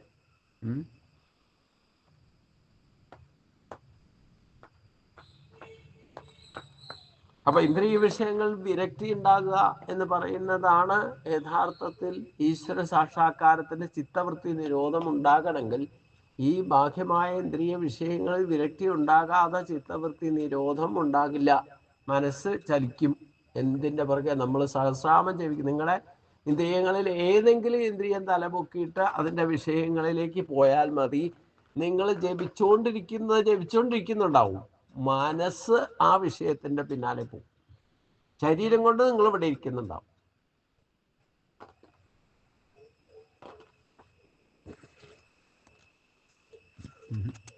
അപ്പൊ നമുക്ക് എന്തൊക്കെ സംഭവിച്ചാലും ഈ നിസ്സംഗഭാവം കൈവന്നു കഴിഞ്ഞാൽ ജരാനരകൾ ബാധിച്ചാലും ജനനമരണങ്ങൾ നടന്നാലും എന്തൊക്കെ നമ്മൾ കാണാനോ കേൾക്കാനോ ഒക്കെ മറ്റുള്ളവർക്കും ഉള്ളതിലൊക്കെ നമ്മൾ ഇൻവോൾവ് ആവുമല്ലോ. അപ്പൊ അതിലൊക്കെ പോയി പങ്കെടുക്കോ, അല്ലെങ്കിൽ ദുഃഖം രേഖപ്പെടുത്താൻ പോകുകയോ, ഒരു മരണ വീട്ടിൽ പോയിട്ട് വന്നാലോ ഒക്കെ ഈ നിസ്സംഗഭാവത്തിലേക്ക് നമ്മൾ എത്തിയാൽ എല്ലാവരുടെയും ഒപ്പം ആരും അറിയാതെ നമ്മൾ നിസ്സംഗത തുടർന്നു പോകാൻ സാധിക്കും.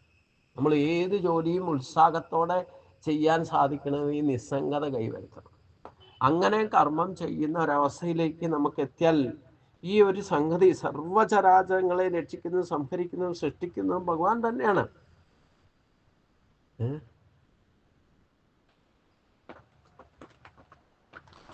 നമുക്ക് ഏറ്റവും വലിയ എന്താ പറഞ്ഞ, എത്രയൊക്കെ സത്സംഗങ്ങളിൽ ഇതൊക്കെ പങ്കെടുത്താലും ഈ നമുക്ക് എന്തെങ്കിലും പ്രശ്നം വന്നു കഴിഞ്ഞാൽ അവിടെ ആകെ തളർന്നു പോകും ഇല്ലേ. വർഷങ്ങളായിട്ട് ഭക്തിയിൽ സത്സംഗത്തിലും എല്ലാത്തിലും ജയിച്ചിരുന്നാലും നമ്മുടെ രക്തബന്ധത്തിൽപ്പെട്ടവരാരെങ്കിലും പെട്ടെന്ന് രോഗം വന്നിട്ട് മരിച്ചാലും ഇല്ലെങ്കിൽ ഒരു ആക്സിഡൻറ്റിൽ ഡെത്ത് വന്നാലും നമ്മൾ ഇത്രയും കാലം വളർത്തി വലുതാക്കിയതാണല്ലോ എന്നൊക്കെ പറഞ്ഞിട്ട് ഏതൊക്കെ തരത്തിലാണ് നമ്മൾ തളർന്നു പോകുന്നതെന്ന് പറയാൻ പറ്റില്ല.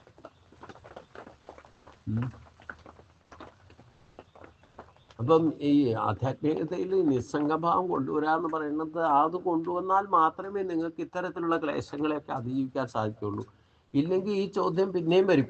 നിങ്ങൾ എത്രയൊക്കെ ഞാൻ ഇങ്ങനെ നിസ്സംഗഭാവത്തിലിരിക്കണം ഇങ്ങനെയൊക്കെ പറഞ്ഞാലും ഭഗവാനും പറയുന്നുണ്ട്, ഒന്നിനോട് ഓട്ടലില്ലാതിരിക്കണം, മമതാബന്ധം വയ്ക്കരുത്, ഇങ്ങനെയൊക്കെ എന്തെങ്കിലുമൊക്കെ ഉണ്ടായിക്കൊണ്ടിരിക്കും, ഇത് പ്രകൃതിയുടെ സ്വഭാവമാണ് എന്നൊക്കെ പറഞ്ഞാലും വേണ്ടില്ല, ഇതിനെയൊക്കെ സഹിക്കണം എന്ന് പറഞ്ഞാലും നമുക്കൊരു പ്രശ്നം വരുമ്പം നമ്മൾ ഈ പറഞ്ഞ തത്വങ്ങളൊക്കെ മറന്നിട്ട് അതിൻ്റെ പിന്നാലെ നിസ്ഭാവം.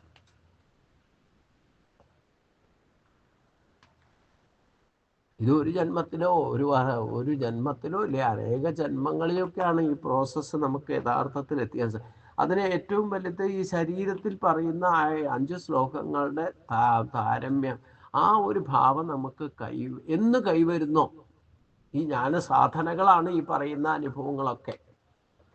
നമുക്ക് ആ വിദ്യാദി ദോഷങ്ങളെ കൊണ്ടുണ്ടാകുന്ന അനുഭവങ്ങളെല്ലാം ഗുരുവായിട്ടെടുക്കണം, ഗുരുസ്ഥാനമായിട്ടെടുക്കണം.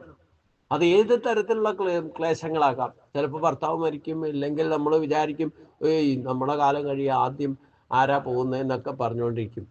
പക്ഷെ സംഭവിക്കുന്നത്, കർമ്മത്തിൻ്റെ ഗതി മാറിയാൽ ചിലപ്പോൾ നമ്മളെ വളർത്തിവിട്ട മക്കളാവും നമ്മുടെ മുമ്പിൽ മരണത്തിന് വിധേയനാകുക.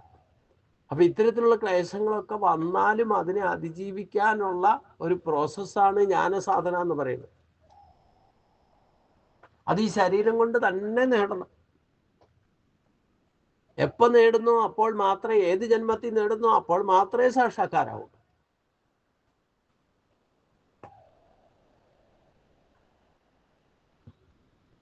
ഇങ്ങനെ എന്തെങ്കിലും അനുഭവം ഉണ്ടായാലേ നമ്മുടെ ഈ പറയുന്ന റൂട്ട് തന്നെ കുറെ കാലത്തേക്ക് ചിലപ്പം ബ്ലോക്കായി പോകും. ബ്ലോക്ക് ചെയ്യുന്ന ആരാ? വേറെ ആരും വന്നിട്ടൊന്നുമില്ല, നമ്മൾ തന്നെ ബ്ലോക്ക് ചെയ്യും.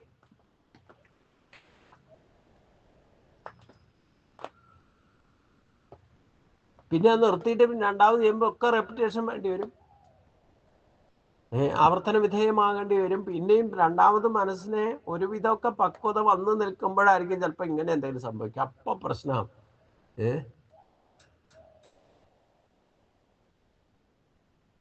ഇന്നിപ്പോ ഒരാൾ എനിക്ക് മെസ്സേജ് അയക്കിരിക്ക, നമ്മുടെ ഗ്രൂപ്പിലുള്ള ഒരു ഭക്ത തന്നെയാണ്. പക്ഷേ അങ്ങനെ ഒരു ദുരന്തം സംഭവിച്ചു കഴിഞ്ഞപ്പം, തിരുമേനി എനിക്ക് മരിക്കണം തോന്നുക, മരിക്കാനുള്ള മന്ത്രം വല്ലതും പറഞ്ഞു തരാമോ എന്ന ചോദ്യം. വേറൊന്നുമില്ല, മകള് വെളിയിലെവിടെയായിരുന്നു, രോഗം വന്നു, അത് പെട്ടെന്ന് മരിച്ചു. ചെറിയ കുട്ടിയുണ്ട്. ഇങ്ങനെയൊക്കെ സംഭവിക്കുമ്പം ആരും തളരാത്തവരും തളർന്നു പോകും. അപ്പോൾ എന്നോട് ചോദിക്കുന്നത് എന്താ, എനിക്ക് മരിച്ചാൽ മതി, ഇനി ആ മരിക്കാനുള്ള വല്ല മന്ത്രം ഉണ്ടെങ്കിൽ പറഞ്ഞു തരുമെന്നാ പറയുന്നത്. അതിനെന്താ, വേറെ മന്ത്രം വേണ്ട, മൃത്യും ചെയ്യാം. ഒന്നുകിൽ മൃത്യുവിനെ കയ്യാലപ്പുറത്തെ തേങ്ങ പോലെയാണ്, ഒന്നുകിൽ മൃത്യു ജയിക്കൂല്ലേ മൃത്യുവിനെ ജയിക്കും. ഇപ്പൊ തൽക്കാലം നമുക്ക് ഈ ശരീരത്തിന് മൃത്യു കിട്ടിയാലും ഈ മൃത്യുവിനെ ജയിക്കാൻ പറ്റുമോ? ഞാൻ പറയുന്നത്, ഒരു ജന്മത്തിലെ ജനനവും മരണം കൊണ്ടൊന്നും നമ്മുടെ ഈ പ്രോസസ്സ് അവസാനിക്കൊന്നുമില്ല. പിന്നെ ഒരു ഗുണം എന്താന്ന് ചോദിച്ചു കഴിഞ്ഞാൽ, പിന്നെ പോയിട്ട് തിരിച്ചു വരുമ്പോൾ ഈ പഴയ സംഭവം ഒന്നും ഓർമ്മയുണ്ടാവില്ല. അങ്ങനെ ഒരു ഗുണമുണ്ടെന്ന് മാത്രം.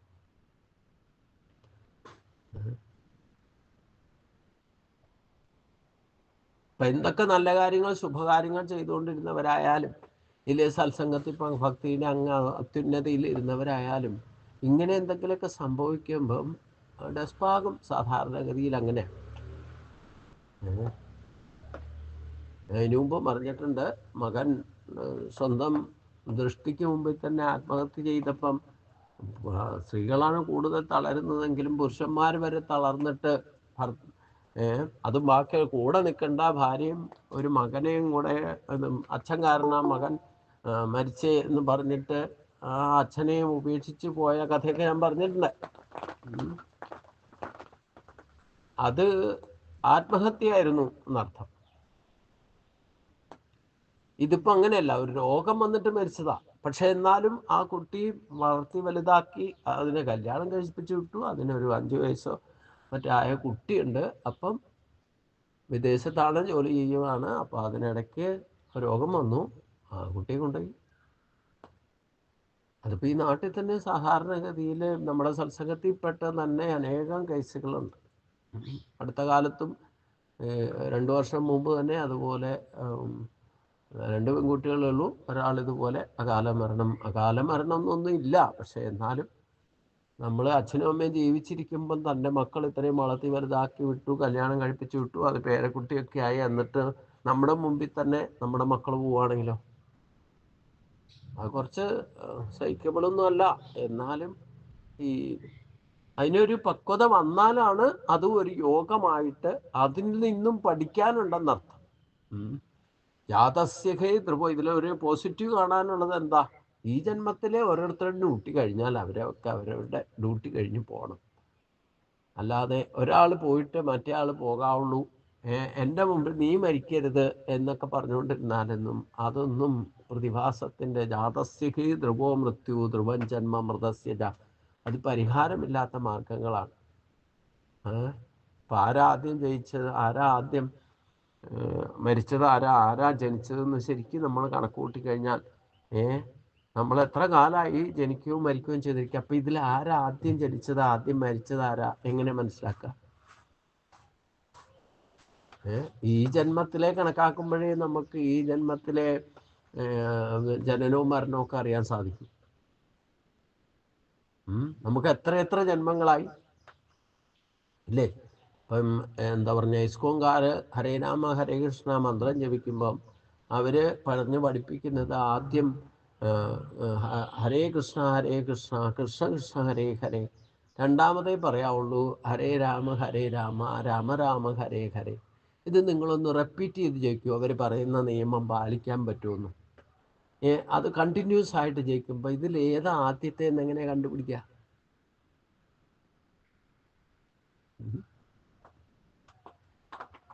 പിന്നെ രാമൻ എപ്പോഴും ജ്യേഷ്ഠന്റെ സ്ഥാനത്താണ് ജനിക്കുന്നത്. അതുകൊണ്ടാണ് കലിസന്തോപനിഷത്തിൽ പറഞ്ഞിരിക്കുന്നത് ഹരേ രാമ രാമ രാമ ഹരേ ഹരേ ഹരേ കൃഷ്ണ കൃഷ്ണ കൃഷ്ണ ഹരേ ഹരേ എന്ന്. അവിടെ യാതൊരു മാറ്റവും ഇല്ല. അവിടെ ആരും എന്നാ പിന്നെ ആദ്യം രാമനെ പറയണ്ട കൃഷ്ണനെ പറയാന്ന് കലിസന്തോപനിഷത്തെ എന്തുകൊണ്ട് പറഞ്ഞില്ല? നമ്മൾ ഓരോ സിസ്റ്റം അവരവരുടെ സാധനാബലം ഉണ്ടാക്കി ഓരോ അതിൻ്റെ പ്രൊഡക്ഷൻ ഇല്ലെങ്കിൽ അതിൻ്റെ ഒരു രീതി ഫോളോവേഴ്സിനെ കൊണ്ട് ചെയ്യിപ്പിക്കുന്നത്. അപ്പം ഞാൻ എന്താണോ പഠിച്ചിട്ട് എനിക്കൊരു അച്ചീവ്മെൻ്റ് ഉണ്ടായിട്ടുണ്ടെങ്കിൽ ഞാൻ ആ രീതി തന്നെ നിങ്ങളോടും ഫോളോ ചെയ്യാൻ പറയും. ഇത് നാച്ചുറലാണ്. ഇത് തന്നെയാണ് ഭഗവാൻ പറഞ്ഞു, മേ മതവിനെ നിത്യം മാനി നിഷ്ഠന്തി മാനവ. എൻ്റെ അഭിപ്രായത്തെ മാനിക്കൂ, അതനുസരിച്ചുകൊണ്ട് നിങ്ങൾ പ്രവർത്തിക്കൂ എന്ന് ഭഗവാനും പറഞ്ഞ അങ്ങനെയല്ലേ?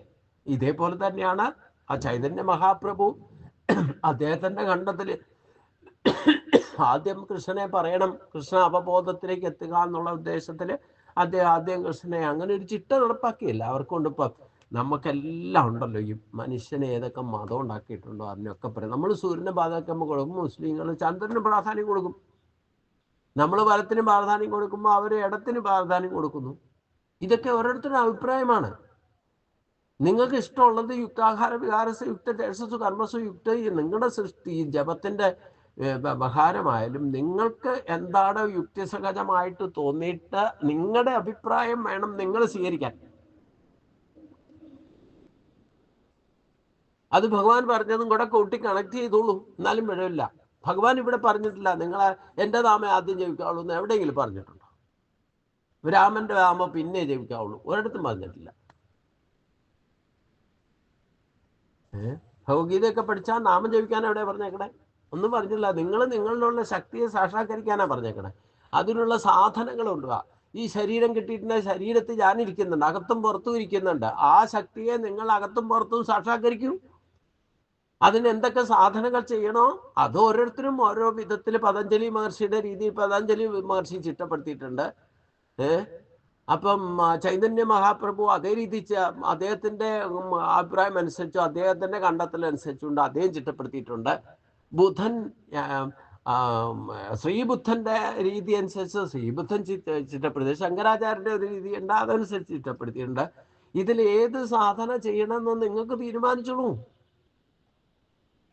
പിന്നെ യുക്തിസഹിതമായിട്ട് ചില കാര്യങ്ങൾ വിചാരം ചെയ്യണം. ഒന്ന്, കലിസന്തോപനിഷത്തിൽ പറഞ്ഞിരിക്കുന്ന മന്ത്രം നാരദർക്ക് ബ്രഹ്മപ്രജാപതി ഉപദേശിച്ചതാ. വേദങ്ങളുടെ രാജാവായിരിക്കുന്നതിലെ വേദ ഇതിഹാസത്തിന്റെ വേദങ്ങൾ ഉൽപ്പത്തിയുടെ വേദാത്മനായിരിക്കുന്ന ബ്രഹ്മപ്രജാപതിയാണ് കലിസന്തോപനിഷത്തിന്റെ സൃഷ്ടാവ്.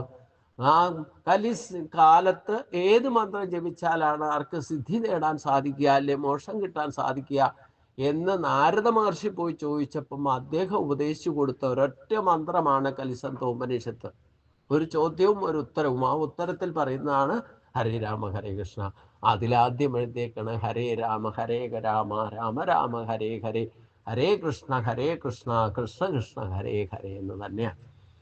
ഇനി രാമാവതാരം എടുത്താലും പരശുരാമാവതാരം എടുത്താലും ഇവരൊക്കെ മുമ്പുള്ള അവതാരമാണ്, കൃഷ്ണന് മുമ്പുള്ള അവതാര. ഇനി ബലരാമന്റെ നാമം എടുത്താലും ബലരാമൻ ജ്യേഷ്ഠനായിട്ടല്ലേ, കൃഷ്ണന്റെ ജ്യേഷ്ഠനായിട്ടല്ലേ ബലരാമനും വന്നിട്ടുള്ളത്. അപ്പൊ നമുക്ക് മുമ്പ് ജനിച്ചിട്ടുള്ളവരൊക്കെ നമ്മുടെ പിതൃസ്ഥാനത്തോ ജ്യേഷ്ഠസ്ഥാനത്തോ ആണല്ലോ, അല്ലേ?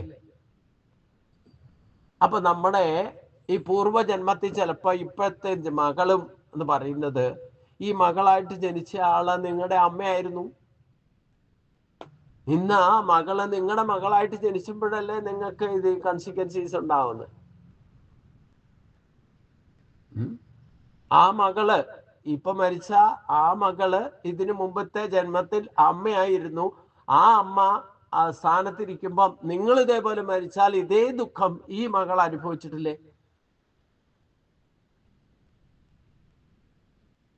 അങ്ങനെ അനുഭവിച്ചിട്ടുണ്ടെങ്കിൽ അതിന്റെ കടം തീർക്കലാണ് ഈ ജന്മത്തിൽ നിങ്ങൾ ഇരിക്കുമ്പോൾ നിങ്ങളുടെ മക്കൾ പോകുന്നത്.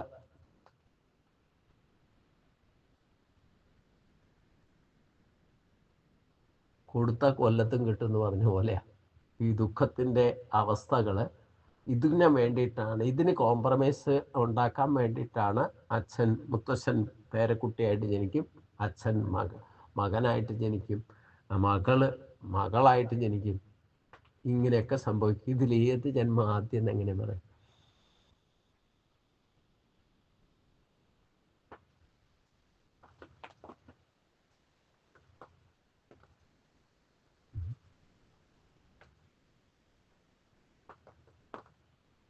അച്ഛനും മകനും ഈ ജന്മത്തിൽ ആദ്യം അച്ഛനിരിക്കുമ്പം മകൻ പോയാല് പൂർവ്വജന്മത്തിൽ ഈ മകനായിരുന്നു നിങ്ങളുടെ അച്ഛൻ.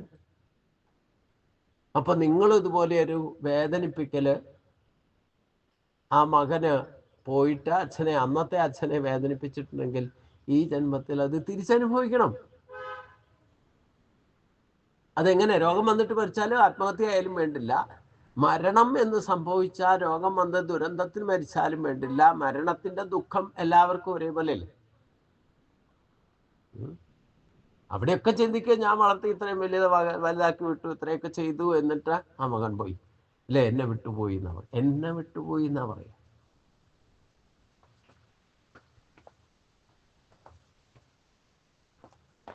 ചില ജന്മത്തിൽ ഭർത്താവ് ആദ്യം മരിക്കും, പിന്നത്തെ ജന്മത്തിൽ ഭാര്യ ആദ്യം മരിക്കും. ഇതിലേതാ ആദ്യം മരിച്ചതെന്ന് ഇപ്പൊ എങ്ങനെ കണക്കാക്കാം?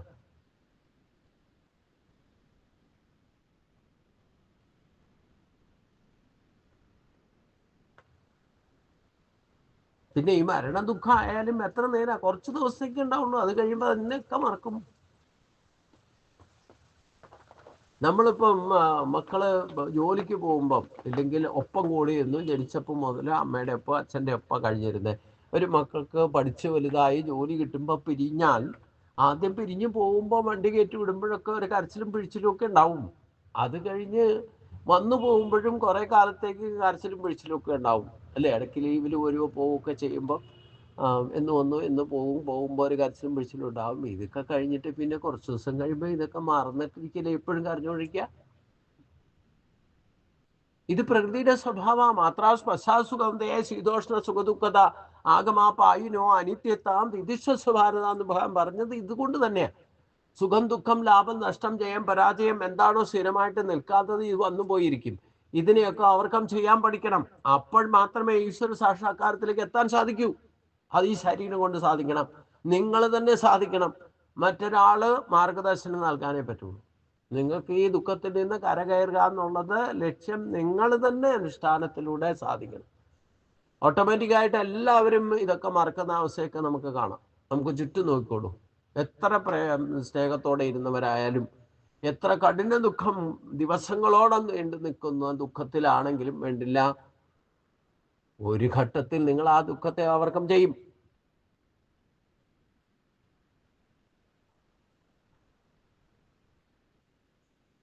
അത് പ്രകൃതിയുടെ നിയമമാണ്. പിന്നെ എടുത്തു ചാടിയിട്ട് ആത്മനിയന്ത്രണം ഇല്ലാതെ ചാടിപ്പുറപ്പെട്ടു, എൻ്റെ മക്കൾ മരിച്ചു അതുകൊണ്ട് ഞാനും ആത്മഹത്യ ചെയ്യുക അല്ലെങ്കിൽ മരിക്കുക എന്ന് പറഞ്ഞിട്ട് കൃത്രിമമായിട്ട് മരിക്കാൻ പോയാലും നിങ്ങൾക്ക് കാര്യമൊന്നുമില്ല. നാഹന്യതയാ ന്യമാനേ ശരീരത്തിനെ നിങ്ങൾക്ക് മുറിച്ചു കളയാനോ ആത്മഹത്യ ചെയ്യാനോ സാധിക്കൂ.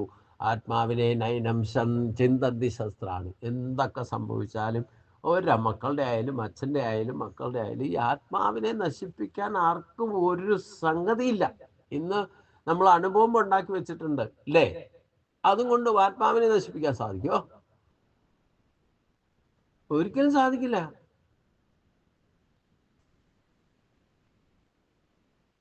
ആ തത്വത്തെ, ആ ഒരു സത്യത്തെ മനസ്സിലാക്കിയാൽ പിന്നെ എന്തിന് ദുഃഖിക്കുന്നു എന്നാണ് ഭഗവാൻ ചോദിച്ചേക്കണേ. നാ ശോചിതുമർക്കസി എന്നാ പറഞ്ഞത്. പക്ഷെ ഇത് പറയാൻ എളുപ്പാ, ഭഗവാനും പറയാൻ എളുപ്പാ അല്ലേ? പ്രാക്ടിക്കലി മനസ്സിലാക്കാൻ കുറച്ച് വർഷം മനസ്സിലാക്കി അത് അനുഭവിച്ചറിയുമ്പോൾ ആണ് പ്രശ്നം. ഞാൻ പറഞ്ഞില്ലേ, നമ്മൾ ആധ്യാത്മികമായിട്ട് എത്രയൊക്കെ ഉയർന്ന ഭക്തി ഉണ്ടെങ്കിലും നമുക്ക് ഇങ്ങനെ ഒരു കാര്യം സംഭവിച്ചാൽ നമ്മൾ അതിനെ ഉൾക്കൊള്ളാൻ സാധിക്കാത്തൊരവസ്ഥ ക്രിയേറ്റ് ആകും എന്നതിൽ യാതൊരു സംശയവുമില്ല. എന്നായാലും എന്തുകൊണ്ടാണ് ഇങ്ങനെയൊക്കെ സംഭവിക്കേണ്ടത്? അറിയപ്പെടേണ്ടതായിട്ടുള്ളത് അതായത് അതെന്ന് പറയുന്നത് എന്താ? ബ്രഹ്മം. അത് അഭിഭക്തമാണ്. എന്നാൽ ഭൂതങ്ങളിൽ വിഭക്തം എന്ന പോലെ സ്ഥിതി ചെയ്യുന്നു. എല്ലായിടത്തും അഭിഭക്തമാണ്.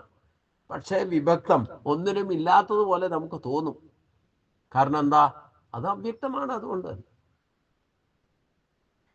അപ്പൊ ഒറ്റ നോട്ടത്തിൽ ഇതിലൊന്നും ഈശ്വരൻ ഇല്ല എന്നാണ് നമുക്കൊക്കെ ബോധ്യം വരും അല്ലേ? ഈശ്വരൻ ഉണ്ടെങ്കിൽ എനിക്ക് ഇങ്ങനെ വരുത്തുമോ എന്ന് നമ്മളങ്ങനെ ചിന്തിക്കണം. ഈശ്വരനല്ല ഇങ്ങനെയൊക്കെ വരുത്തണത്. നമ്മുടെ കർമ്മഫലം തീർന്നാൽ നമ്മൾ ആരായാലും, അച്ഛനായാലും മക്കളായാലും, അത് ആദ്യം പോണത് ആരും ഒന്നും പ്രശ്നമല്ല. ഓരോരുത്തരുടെയും ജാതകം, ബാലൻസ് ഷീറ്റ് അവരവരുടെയാണ്. ഏത് തരത്തിലും ശരീരം ഉപേക്ഷിക്കേണ്ട ഘട്ടം വന്നാൽ അത് ഉപേക്ഷിക്കപ്പെടും. ജാതസ്യഹി ധ്രുവോ മൃത്യു ധ്രുവം ജന്മ മൃത്. ഇതിൽ ആദ്യവും അവസാനവും ആരാ പോകേണ്ടതെന്നൊന്നും എഴുതിയിട്ടൊന്നുമില്ല. ജനിച്ചാൽ മരിക്കും, മരിച്ചാൽ ജനിക്കും. അതെന്തെങ്കിലും ദുരന്തം വന്നിട്ടോ ആക്സിഡന്റോ രോഗം വന്നിട്ടോ ഏതെങ്കിലും തീരത്തിൽ വരും. അതിൽ അച്ഛൻ ചിലപ്പോൾ പോയി ആദ്യം മരിക്കും, മക്കൾ ആദ്യം പോയി മരിക്കും. ആരാ പോണേന്ന് പറയാൻ പറ്റില്ല.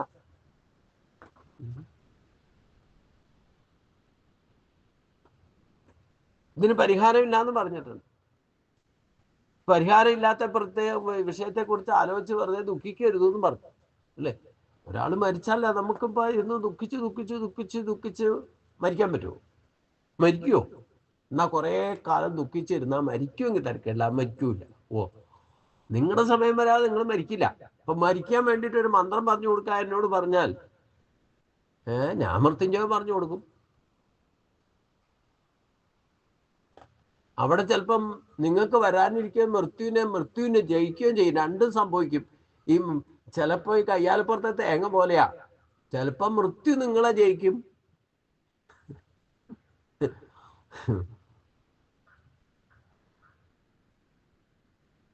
എന്താ സംഭവിക്കുകയെന്ന് പറയാൻ പറ്റില്ല. കർമ്മത്തിന്റെ ഗതി ഗഹന. ചെയ്യാൻ പാടില്ലാത്ത ചെയ്യേണ്ടത് ചെയ്യുകയും ചെയ്താൽ ചിലപ്പം എന്താ സംഭവിക്കുകയെന്ന് മുൻകൂട്ടി പറയാൻ പറ്റില്ല. കർമ്മത്തിന്റെ ഗതി ഗഹനാണ്. നമ്മൾ ഉദ്ദേശ ലക്ഷ്യം എന്താ?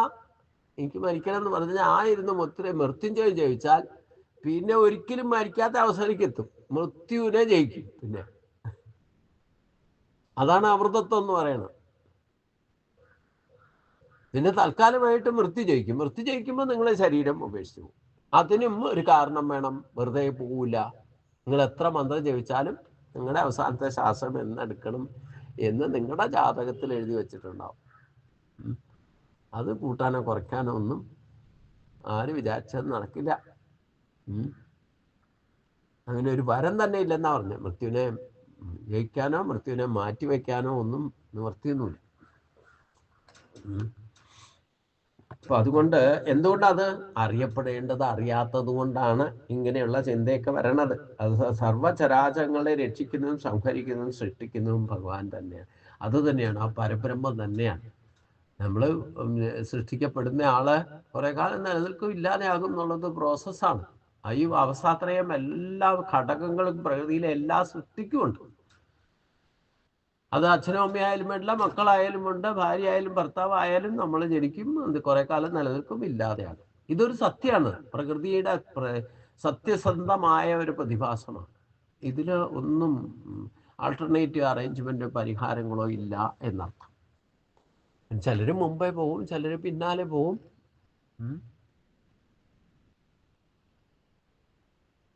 അതുകൊണ്ട് ജ്യോതിഷാം അഭി തജ്ജ്യോതി തമസാപരമുച്ചതേ ജ്ഞാനം ജ്ഞേയം ജ്ഞാനഗമ്യം ഹൃദി സർവസവിഷ്ഠിതം. ജ്യോതിഷാം അഭി തജ്ജ്യോതി, ജ്യോതിഷുകൾക്കും ജ്യോതിഷായിട്ട് അത് തമസ് പരം ഉച്ചതേ, തമസിന് അപ്പുറമാണ് എന്ന് പറയപ്പെടുന്നു. ജ്ഞാനം ജ്ഞേയം, അറിവും അറിയപ്പെടേണ്ടതും, ജ്ഞാനഗമ്യം അറിവ് കൊണ്ട് പ്രാപിക്കേണ്ടതുമായിരിക്കുന്ന അത് സർവസ്യ ഹൃദിവഷ്ടിതം, എല്ലാറ്റിൻ്റെയും ഹൃദയത്തിൽ സ്ഥിതി ചെയ്യുന്നു. ജ്യോതിഷുകൾക്കും ജ്യോതിഷായിരിക്കുന്ന അത് ആ പരബ്രഹ്മം അഥവാ പരമാത്മാവ് ഇരുട്ടിന് അപ്പുറം എന്ന് പറയപ്പെടുന്നു. അറിവും അറിയപ്പെടേണ്ടതും അറിവ് കൊണ്ട് പ്രാപിക്കേണ്ടതുമായിരിക്കുന്ന അത് സകലത്തിൻ്റെയും ഹൃദയത്തിൽ സ്ഥിതി ചെയ്യുന്നു. ഓരോന്നിൻ്റെയും ഉള്ളിൽ വർത്തിക്കുന്ന ആത്മാവ് തന്നെയാണ് സർവ്വവ്യാപകവും അഭിഭക്തവുമായിരിക്കുന്ന ബ്രഹ്മം എന്ന യാഥാർത്ഥ്യത്തെ സാക്ഷാത്കരിക്കുകയാണ് യഥാർത്ഥമായിരിക്കുന്ന ജ്ഞാനസമ്പാദനം. ആത്മസാക്ഷാത്കാരം എന്നും ബ്രഹ്മാത്മാ ഐക്യ ജ്ഞാനമെന്നും മറ്റും പറയുന്നതും ഒന്ന് തന്നെയാണ്. അത് ഈ ക്ഷേത്ര സംയോഗത്താൽ, അതായത് ഈ ശരീരമാധ്യം ഖലു ധർമ്മസാധനം, ശരീരമാധ്യം ശരീരം ഇതം കൗന്ദേയ ക്ഷേത്രമിത്യ അഭിധീയത. ഈ ശരീരം കൊണ്ട് സാക്ഷാത്കരിക്കേണ്ട ഒരേ ഒരു കാര്യം ഈ ഒരൊറ്റ കാര്യമാണ്. അല്ലാതെ നിങ്ങൾ കൊട്ടാരം പോലെ വീടുണ്ടാക്കാനോ ഇല്ലെങ്കിൽ കുറേ സ്ഥലം മേടിച്ചു, അത് സമ്പാദിച്ചു, ഇത് സമ്പാദിച്ചു, ഇതൊന്നുമല്ല ശരീരം കൊണ്ട്, മനുഷ്യ ശരീരം കൊണ്ട് നേടേണ്ട ഏറ്റവും വലിയ അച്ചീവ്മെന്റ്. എല്ലാ ജ്യോതിഷുകൾക്കും പരംജ്യോതിയായി നിൽക്കുന്ന ആ പരബ്രഹ്മത്തിലേക്ക് എത്തുക എന്നുള്ളതാണ് മനുഷ്യജന്മത്തിലൂടെയാണ് അത് സാധിക്കേണ്ടത്. അത് മനുഷ്യജന്മത്തിലൂടെ പ്രാപിക്കേണ്ടതായിരിക്കുന്ന അത് സകലതിൻ്റെയും എന്ന് പറഞ്ഞാൽ നമ്മുടെയൊക്കെ എല്ലാവരുടെയും ഉള്ളിൽ ഇരിക്കുന്നത് ആ പരബ്രഹ്മം തന്നെയാണ്. അത് സാക്ഷാത്കരിച്ചോളൂ. അത് ഈ മനുഷ്യജന്മത്തിലൂടെ മാത്രമേ അതിനുള്ള വഴി തുറക്കൂ. ബാക്കിയൊക്കെ 84 ലക്ഷം ജന്മങ്ങൾ കടന്നു വന്നതാണ് നമ്മൾ. ഞാൻ പറഞ്ഞല്ലോ, 84 ലക്ഷത്തിൽ കാറ്റഗറൈസ് ചെയ്ത 4 കാറ്റഗറി ഉണ്ട്. ഇതില് ഒരു പ്രാവശ്യമെങ്കിലും ജന്മമെടുക്കാതെ മനുഷ്യ ജന്മത്തിലേക്ക് എത്താൻ ഒരു ജീവാത്മാവിന് സാധ്യമല്ല.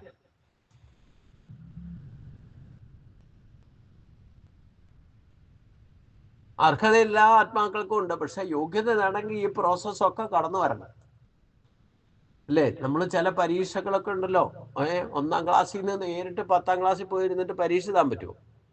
പാസ്സാകാൻ പറ്റുമോ? പാസ്സായാൽ ജോലി കിട്ടുമോ അങ്ങനെ പഠിച്ചാല്? ഇപ്പൊ ചില എളുപ്പവഴിയൊക്കെ ഉണ്ടാക്കി വെച്ചിട്ടുണ്ട്. എന്നാലും യഥാർത്ഥം നേടേണ്ട വിദ്യ അതിന് സ്റ്റെപ്പ് ബൈ സ്റ്റെപ്പായിട്ട് തന്നെ പോകും. അത് ഈ ശരീരം കൊണ്ട് തന്നെ സാധിക്കണം. എന്നാൽ ഡിഗ്രി പാസ്സായ ആൾ 1-ാം ക്ലാസ്സിൽ വന്നിരിക്കാറുണ്ടോ? അഥവാ 1-ാം ക്ലാസ്സിൽ പോയി എനിക്കിനി ഞാൻ ഡിഗ്രിയെ കഴിഞ്ഞു, എനിക്കിനി 1 തൊട്ട് പിന്നെ ആദ്യം പഠിക്കണം എന്ന് പറഞ്ഞിട്ട് ആരെങ്കിലും പോയിരിക്കാറ്?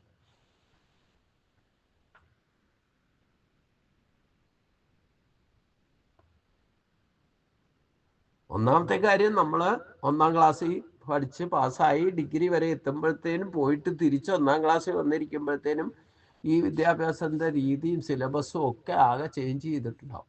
10-15 വർഷം കൊണ്ട്, 15-20 എത്രയെന്ന് വെച്ച് കഴിഞ്ഞാൽ, അല്ലേ? നമ്മൾ അന്ന് പഠിച്ചതൊക്കെ തന്നെ പിന്നെയും പഠിക്കണം എന്ന് പറഞ്ഞാൽ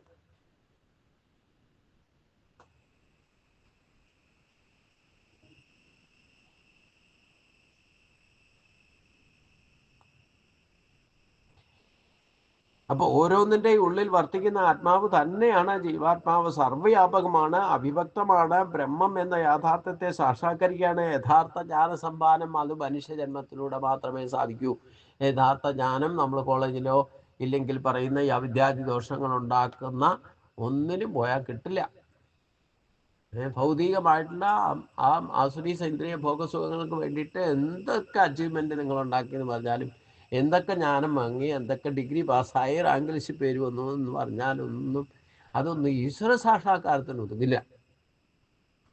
ഈശ്വര സാക്ഷാത്കാരം വേണോ പരബ്രഹ്മം എന്താണെന്ന് അറിയണം. അതാണ് ശരീരം കൊണ്ട് സാധിക്കുന്ന യാഥാർത്ഥ്യമായ ജ്ഞാനസമ്പാദനം.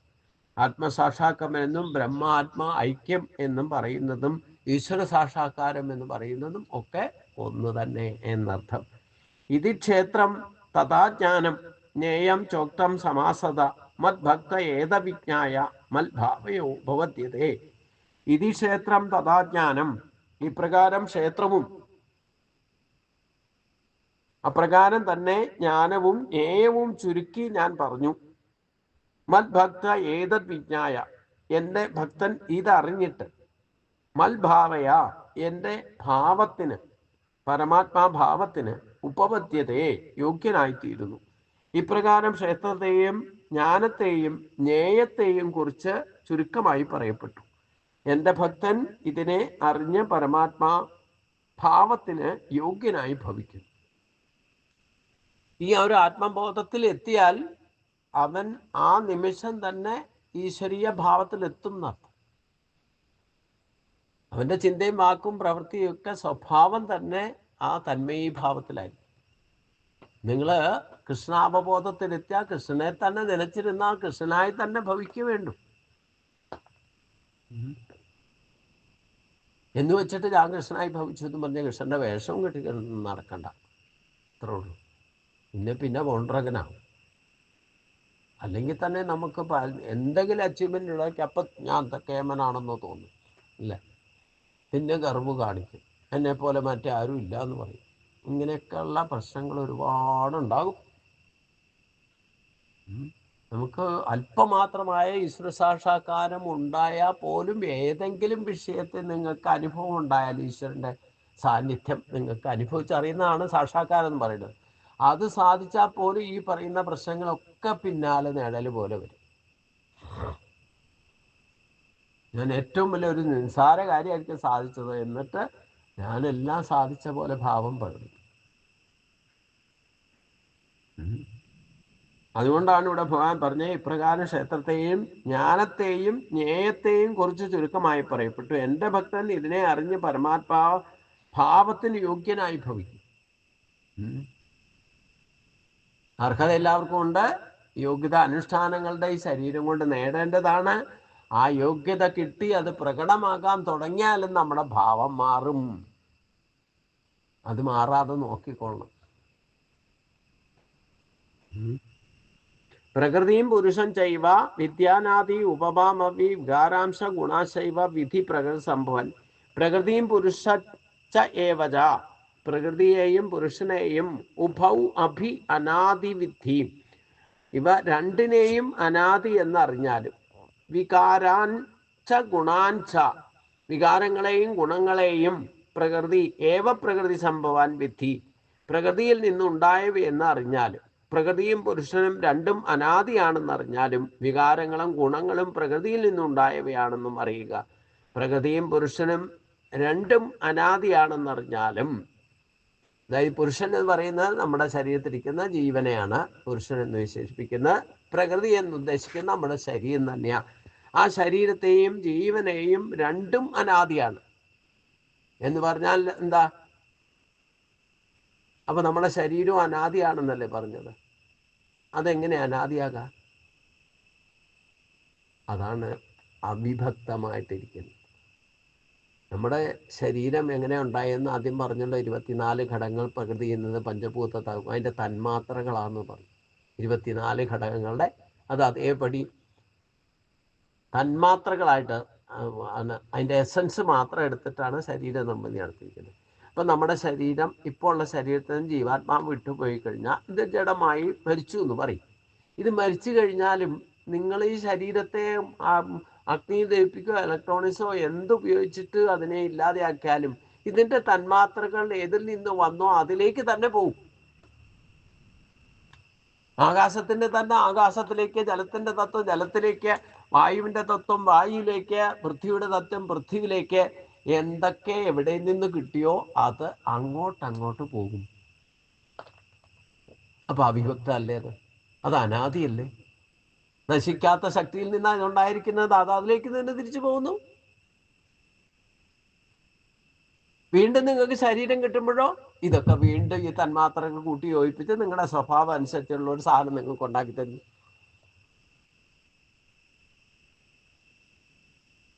ഭയങ്കര സിസ്റ്റാ. അവരുടെ ഓരോരുത്തരുടെയും സ്വഭാവം കലർപ്പില്ലാതെ നമുക്ക് സ്വഭാവം അവരുടെ ജന്മവാസന അനുസരിച്ചുള്ള സ്വഭാവത്തിലല്ലേ വീണ്ടും വന്ന് ജനിക്കാം.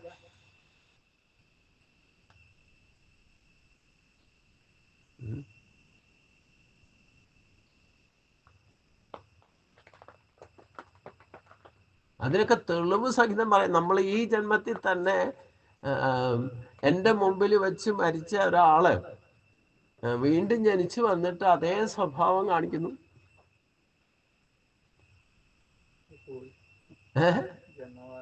നമ്മളത് സാധാരണ ശ്രദ്ധിക്കില്ല. ഞാനിതൊക്കെ പഠിക്കണത്, മനസ്സിലായില്ലേ? ഇപ്പൊ അതുപോലെ ഒരാൾ ജനിച്ചിട്ടുണ്ട്. ഞാൻ കഴിഞ്ഞ ദിവസം പറഞ്ഞതാ. 3 വയസ്സ് കഴിയുമ്പോൾ തനി സ്വഭാവം കാണിക്കാൻ തുടങ്ങും. നിങ്ങൾക്ക് സംശയമുണ്ട്, ഒരു ജാതകവും വേണ്ട. ആ വ്യക്തി ജീവിച്ചിരുന്നത് നിങ്ങൾക്ക് അറിയാവുന്ന 1-2 പേര് അറിയാവുന്നവരുണ്ട്. അത് ഞാൻ അവരുടെ സ്വഭാവമാണ് കാണിക്കണമെന്ന് കണ്ടോളുന്നത്. ആരോടാണ് ജീവിച്ചിരുന്നപ്പോൾ അറ്റാച്ച് ഉണ്ടായിരുന്നപ്പോൾ അവരുടെ മകനായിട്ട് ജനിച്ചു, മകളായിട്ട് ജനിച്ചു. ഇനി സ്വഭാവം വരുന്നതും ആരോടാ? മറ്റൊരു കുടുംബത്തിലേക്ക് കല്യാണം കഴിച്ചാർത്താലും ആ അമ്മയ്ക്ക് പ്രതിബദ്ധത ഉണ്ടായിരുന്നത് അവനവൻ്റെ കുടുംബത്തിലേക്കാണ്. അതായത് ഏത് കുടുംബത്തിൽ നിന്ന് കല്യാണം കഴിച്ച് ഇങ്ങോട്ട് വന്നോ ആ കുടുംബവുമായിട്ടാണ് അറ്റാച്ച്മെന്റ്.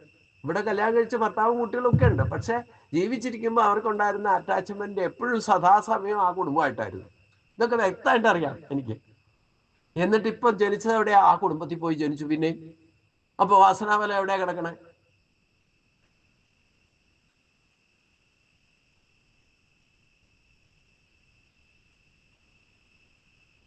ആ കല്യാണം കഴിച്ചത് ഇഷ്ടമില്ലാതെ കല്യാണം കഴിച്ച, അതേപ്പറ്റി ചിന്തിക്കാൻ പോലും ബോധമില്ലാത്ത സമയത്ത് അന്ന് ബാല്യവിവാഹം എന്നൊക്കെ പറയുന്ന പോലെ അങ്ങനെ ഒരു വിവാഹം നടന്നതായിരുന്നു. ആ കഥയൊക്കെ എന്നോട് പറഞ്ഞിട്ടുണ്ട്. കാരണം 10-13 വയസ്സുള്ള കുട്ടിക്ക് എങ്ങനെ ഇഷ്ടാനിഷ്ടങ്ങൾ അറിയാൻ പറ്റും? പ്രേമിച്ച് കല്യാണം കഴിച്ചു എന്ന് പറയാൻ പറ്റും? കുട്ടിത്തം മാറാതിരിക്കുന്ന സമയത്ത് മറ്റൊരു കുടുംബത്തിൽ നിന്ന് കൊണ്ടുവന്ന് ഇവിടെ ഭാര്യയായിട്ട് വളർത്തി അതിൽ കുട്ടികളുണ്ടായി. അങ്ങനെയൊക്കെ ഈ പ്രകൃതി ബന്ധം കൊണ്ട് കുട്ടികളൊക്കെ ഉണ്ടാവും. അതൊക്കെ എങ്ങനെ? അപ്പൊ അവരുടെ വാസനാബലം എവിടെ കിടക്കണേ? ആ കുടുംബത്തില്. എന്നിട്ട് ഇപ്പൊ ആ കുടുംബത്തിൽ തന്നെ പോയി ജനിച്ചേക്കുക. ഞാൻ നേരത്തെ പറഞ്ഞു, അവിടെ തന്നെ പോയി ജനിക്കും. ഈ ആളോട് തന്നെ പറഞ്ഞിട്ടുണ്ട്, ഇങ്ങനെ അവിടെ ആയിട്ട് കണക്ഷൻ വെച്ചാൽ യാതൊരു സംശയമില്ല, നിങ്ങൾ അവിടെ തന്നെ പോയി ജനിക്കുന്നു.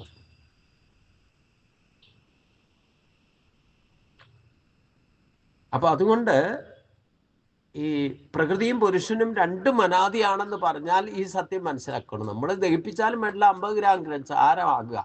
ഈ ചാരമല്ല വിഷയം. ചാരം പിന്നെയും അത് പ്രകൃതിയിൽ ഈ മണ്ണിലിട്ടാൽ അത് വീണ്ടും ലയിച്ച് ഇല്ലാതെയാകും. അതിൻ്റെ അതാത് 5 ഗ്രാം ഈ തന്മാത്രകൾ എന്ന് പറയുന്നത് 50 ഗ്രാം ഒന്നും ഇല്ല, മനസ്സിലായില്ലേ? അതിന് തൂക്കാനും പറ്റില്ല, അളക്കാൻ പറ്റാത്ത സാധനമാണ്. അപ്പൊ പഞ്ചഭൂതം 24 ഘടകങ്ങളും അതാത് തത്വങ്ങളിലേക്ക് ലയിക്കും. തിരിച്ച് നിങ്ങൾക്ക് ശരീരം കിട്ടുമ്പോഴും നിങ്ങളുടെ സ്വഭാവം അനുസരിച്ച്, നിങ്ങളുടെ ജന്മവാസന അനുസരിച്ച് തന്നെ അത് കൂട്ടിയോജിപ്പിച്ച് നിങ്ങളെ വീണ്ടും ശരീരം തന്ന് സൃഷ്ടിച്ചു വിടും. ഇതൊക്കെ നടക്കുന്നത് ആ ബ്രഹ്മശക്തിയിൽ നിന്നാണ്. അതുകൊണ്ട് അചഞ്ചലമായിരിക്കുന്ന ബ്രഹ്മം സൃഷ്ടി ആരംഭിക്കുമ്പം അത് പലതായിട്ട് പല രൂപത്തിൽ മാറുന്നു. വീണ്ടും ആ സൃഷ്ടി അവസാനിക്കുമ്പം അതാത് ഘടകങ്ങൾ അതിൻ്റെ തന്മാത്രകളാൽ വിഘരിക്കപ്പെട്ടിരിക്കുന്നത് ഒന്നിലേക്ക് തന്നെ പോയി ലയിക്കുന്നു. അതാണ് പ്രകൃതിയും പുരുഷനും രണ്ടും അനാദിയാണെന്ന് അറിയണം എന്ന് പറഞ്ഞത്. അത് പ്രകൃതിയോട് ചേരുമ്പോൾ അവരവരുടെ വാസനാബലത്താൽ നമുക്ക് കിട്ടുന്ന ശരീരത്തിലേക്ക് ചേരുമ്പോൾ അവർക്ക് നേരത്തെ ഉണ്ടായിരുന്ന വികാരങ്ങളും ഗുണങ്ങളും പ്രകൃതിയുടെ സ്വഭാവം അതും പ്രകൃതിയിൽ നിന്നുണ്ടായിട്ടുള്ളതൊക്കെ ചേരുമ്പോൾ വീണ്ടും അത് പ്രകടമാകും. നമ്മളിപ്പോൾ ഇലക്ട്രോണിക് സാധനം തന്നെ ഒന്ന് അതിൻ്റെ മദർ ബോർഡോ അതിൻ്റെ സർക്യൂട്ടോ എന്തെങ്കിലും കുഴപ്പം വന്നിട്ട് അത് റിപ്പയർ ചെയ്ത് അത് വീണ്ടും എല്ലാം ശരിയാക്കിയിട്ട് ഉപയോഗിച്ചാൽ അതെങ്ങനെയാ നേരത്തെ വർക്ക് ചെയ്തിരുന്ന അതേപോലെ തന്നെ വർക്ക് ചെയ്യുമല്ലോ.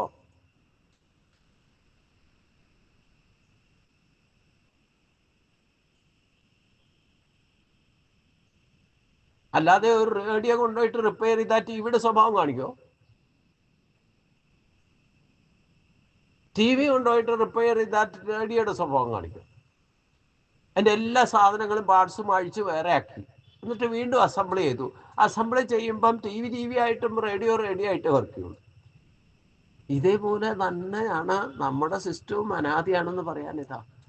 കാരണം നമ്മൾ ഈ ടെക്നോളജി ഉപയോഗിച്ച് ഓരോന്ന് കണ്ടുപിടിക്കുന്നതും അറിഞ്ഞോ അറിയാതെയോ ഭഗവാന്റെ അതേ സിസ്റ്റം കൺസെപ്റ്റ് തന്നെയാണ് നമ്മൾ ഉപയോഗിക്കുന്നത്. ഇന്നും വേണമല്ലോ അറിവ് ഇല്ലേ? ഭൗതികമായ കണ്ടുപിടുത്തങ്ങളൊക്കെ നടത്തിയത് ഈ പ്രകൃതി വസ്തുക്കളിൽ നിന്നല്ല ഇതൊക്കെ എടുത്തിട്ട് ഉണ്ടാക്കിയിരിക്കണേ.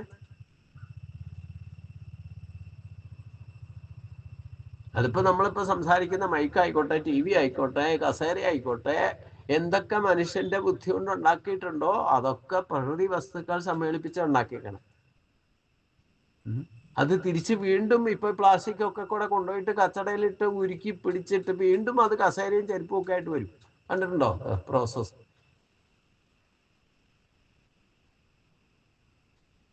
നമ്മൾ കൊടുത്തു വിട്ട സാധനം തന്നെ ചിലപ്പോൾ നാളെ നമ്മൾ ചെരുപ്പായിട്ടോ ബക്കറ്റായിട്ടോ ഇല്ലേ കസേരയായിട്ടോ നമ്മുടെ കയ്യിൽ തന്നെ കിട്ടും. മനസ്സിലായില്ലേ? ഇതേപോലെയാണ് നമ്മുടെ ശരീരവും പോയിട്ട് തിരിച്ചു വരുന്നതെന്ന് മനസ്സിലാക്കുക. അതുകൊണ്ട് പരമാത്മാവിൻ്റെ രണ്ട് ഭാവങ്ങളായിരിക്കുന്ന പ്രകൃതിയും പുരുഷനും പരമാത്മാവിനെ പോലെ തന്നെ അനാദിയാണ്.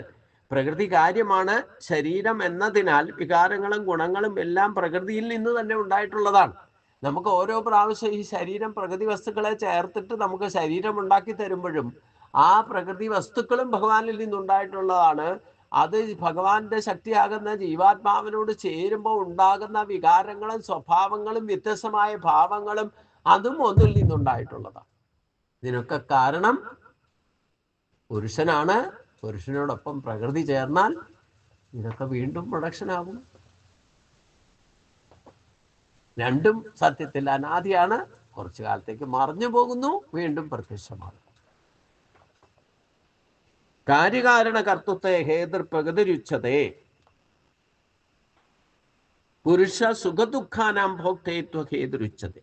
കാര്യകാരണ കർത്തൃത്വേ കരണങ്ങളുടെ സൃഷ്ടിയിൽ പ്രകൃതി ഹേതു ഉച്യതേ. പ്രകൃതി കാരണം എന്ന് പറയപ്പെടുന്നു. സുഖദുഃഖാനാം ഭോക്തൃത്വ സുഖദുഃഖങ്ങളുടെ അനുഭവ വിഷയത്തിൽ പുരുഷ ഹേതു ഉച്യതേ. പുരുഷൻ കാരണം എന്ന് പറയപ്പെടുന്നു. കാര്യകാരണങ്ങളുടെ സൃഷ്ടിയിൽ പ്രകൃതിയാണ് കാരണം എന്ന് പറയപ്പെടുന്നു. സുഖദുഃഖങ്ങളുടെ അനുഭവ വിഷയത്തിലാകട്ടെ പുരുഷൻ കാരണം എന്ന് പറയപ്പെടുന്നു. അതായത് ശരീരമാണ് കാര്യം. ജ്ഞാനകർമ്മേന്ദ്രിയങ്ങളും മനസ്സും ബുദ്ധിയും അഹങ്കാരവും കരണങ്ങളാണ്. ദേഹേന്ദ്രിയ ആദികളുടെ സൃഷ്ടിയിൽ കാരണം പ്രകൃതിയാണ്. സുഖദുഃഖാദികളായിരിക്കുന്ന അനുഭവങ്ങളുടെ വിഷയത്തിൽ പുരുഷൻ ജീവൻ കാരണമാണ് എന്ന് പറയപ്പെടുന്നു. ഈ ശ്ലോകത്തിലെ കാര്യകാരണ പ്രയോഗത്തിന് കാരണം എന്ന് പാഠാന്തരവും പറയുന്നുണ്ട്. അതായത് നമ്മുടെ ജീവൻ ശരീരത്തുള്ളത് കൊണ്ടാണ് ഈ സുഖവും ദുഃഖവും ഒക്കെ അനുഭവിക്കാൻ. ജീവനില്ലെങ്കിൽ ഈ സുഖവും ഇല്ല ദുഃഖവും ഇല്ലല്ലോ. എന്നാൽ ഈ സുഖവും ദുഃഖവും പ്രൊഡക്ഷൻ എന്ന് പറയുന്നത് ഈശ്വരൻ്റെ പ്രൊഡക്ഷൻ അല്ല. അത് നമ്മുടെ തന്നെ പ്രൊഡക്ഷൻ നമ്മുടെയും പ്രൊഡക്ഷൻ എന്ന് പറയാൻ പറ്റില്ല, നമ്മുടെ അനുഭവം മാത്രമാണ്. നമുക്ക് ഇഷ്ടമുള്ള സംഭവിച്ചാൽ നമുക്ക് സുഖാനുഭവം ഉണ്ടാവും. അതുകൊണ്ടൊരു ശാന്തി സമാധാനം തോന്നും. നമുക്ക് ഇഷ്ടമില്ലാത്ത സംഭവിച്ചാലോ അതിൽ നിന്ന് ദുഃഖം ഉണ്ടാവും. ആ ദുഃഖാനുഭവത്തിൽ ഈ സുഖവും ദുഃഖവും അനുഭവിക്കുന്ന മാധ്യമം എന്താ? ശരീരം. ഈ ശരീരം എവിടെ നിന്നുണ്ടായി? അത് പ്രത്യക്ഷ പ്രകൃതി, ആകാശം, അഗ്നി, വായു, ജലം, ഭൂമി. അതിൽ ഭഗവാന്റെ ശക്തി, പുരുഷന്റെ ശക്തി ആകുന്ന മനസ്സും ബുദ്ധിയും അഹങ്കാരവും കൂടെ ചേർക്കുമ്പോഴാണ് ഇത് ശരീരം കൊണ്ട് നമുക്ക് അനുഭവിക്കാൻ സാധിക്കും. പക്ഷേ അതാ സുഖം ദുഃഖം എന്തോ ഇഷ്ടാനിഷ്ടങ്ങൾ നമ്മൾ അനുഭവിക്കുന്നതൊക്കെ അനുഭവിക്കാൻ കാരണം ശരീരം ജീവൻ ഉള്ളത് കൊണ്ടാണ്. അതുകൊണ്ടാണ് ജീവാത്മാവ് അഥവാ പുരുഷൻ കാരണമാണ് സുഖദുഃഖങ്ങളുടെ അനുഭവത്തെ നമ്മൾ അനുഭവിക്കുന്നത്. കാരണം ശരീരത്തെ ജീവനില്ലെങ്കിൽ സുഖവും ദുഃഖവും അനുഭവിക്കാൻ പറ്റില്ല. നമ്മൾ കിടന്നുറങ്ങുമ്പോൾ ഇതുമല്ല, സുഷുപ്തി കിടന്നുറങ്ങുമ്പോൾ സുഖവും ദുഃഖവും വല്ല ഉണ്ടോ? എന്നാൽ ശരീരം മരിച്ചിട്ടുണ്ടോ? ഇല്ല. ശരീരത്തിൽ ശ്വാസം നിൽക്കുന്നുണ്ട്, നിലയ്ക്ക് ശരീരത്തിന്റെ എല്ലാ കാര്യങ്ങളും നടക്കുന്നുണ്ട്. നമ്മൾ ഈ ലോകവും ഇല്ല പരലോകവും ഇല്ലാതെ കിടന്നുറങ്ങുക. അപ്പോഴും ജീവൻ നിൽക്കുന്നുണ്ട് അല്ലേ? എഴുന്നേറ്റ് വന്നാൽ അപ്പോഴും പറയും സുഖമായിട്ട് ഉറങ്ങിയിട്ടോ എന്ന് പറയും. നിങ്ങൾ ബോധമില്ലാതെ കിടന്നുറങ്ങുമായിരുന്നു, പിന്നെ ഈ സുഖം അനുഭവിച്ചാരാ? എനിക്ക് മനസ്സിലായില്ല.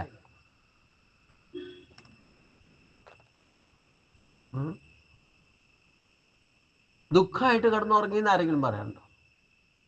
രാവിലെ എഴുന്നേറ്റ് വന്നു കഴിഞ്ഞാൽ ദുഃഖമായിട്ട് കിടന്നുറങ്ങി, സുഖമായിട്ട് ഉറങ്ങി എന്നാ പറയാ. ആരോട് ചോദിച്ചാൽ നന്നായിട്ട് ഉറങ്ങിയാൽ സുഖമായിട്ട് ഉറങ്ങി. നിങ്ങളുടെ ജീവച്ഛമായിട്ട് കിടന്നിരുന്ന ആളെ എങ്ങനെ സുഖം അനുഭവിച്ചു? ആരാ സുഖം അനുഭവിച്ചത്? ആ സുഖം അനുഭവിച്ച ആളെ കണ്ടുപിടിച്ചാൽ നിങ്ങളുടെ ശരീരത്തിലിരിക്കുന്ന പുരുഷനെ നിങ്ങൾക്ക് മനസ്സിലാവും. ഈ സുഖദുഃഖങ്ങളുടെ കാരകൻ പുരുഷനാണെന്നർത്ഥം. പക്ഷെ ദുഃഖം നമ്മൾ അനുഭവിക്കുമ്പം നമ്മൾ ജാഗ്രത ആയിരിക്കുന്ന അനുഭവത്തിൽ നിന്നേ അനുഭവിക്കാൻ സാധിക്കൂ.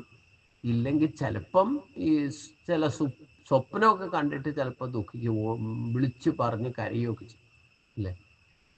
അന്നേരവും നിങ്ങളുടെ ശരീരം ഡെത്താ, മനസ്സ് മാത്രമേ പ്രവർത്തിക്കുന്നുള്ളൂ.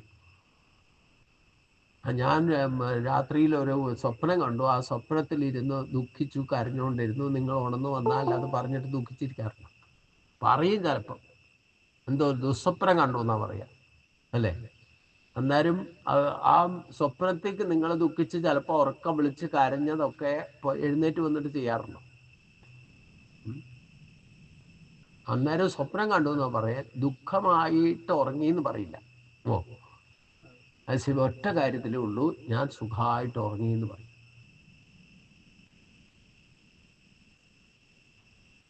അപ്പൊ സ്വപ്നത്തിൽ ദുഃഖിച്ചാലും വേണ്ടില്ല, ആ ദുഃഖം സ്വപ്നത്തിൽ ദുഃഖിപ്പിക്കുന്നത് അപ്പോഴും ശരീരം ഉറങ്ങിയിരിക്കും, മനസ്സുണർന്നിരിക്കും. മനസ്സിന്റെ സ്ഥാനം എവിടെയാ? ആരാണ് മനസ്സ്?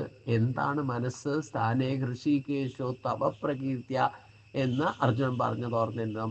ഏത് സ്ഥാനത്താണോ ഋഷികേശൻ നിൽക്കുന്നത്, ആ സ്ഥാനമാണ് നിങ്ങളെ സ്വപ്നത്തിൽ പോലും ദുഃഖം അനുഭവിപ്പിച്ചത്. അപ്പൊ ജാഗ്രതയിൽ നിങ്ങൾ ദുഃഖം അനുഭവിക്കുന്നുണ്ടെങ്കിലും ആരാണ് കാരകൻ? നിങ്ങളുടെ പുരുഷൻ തന്നെ. നിങ്ങളുടെ ശരീരത്തിലിരിക്കുന്ന ജീവൻ ആത്മാവിനെയാണ് ഇവിടെ പുരുഷൻ ഉദ്ദേശിക്കുന്നത്. സാധാരണഗതിയിൽ ഒരു മനുഷ്യ ജീവിതത്തിൽ നമ്മൾ ദുഃഖം അനുഭവിക്കുന്നത് ജാഗ്രതയിലേ അനുഭവിക്കൂ.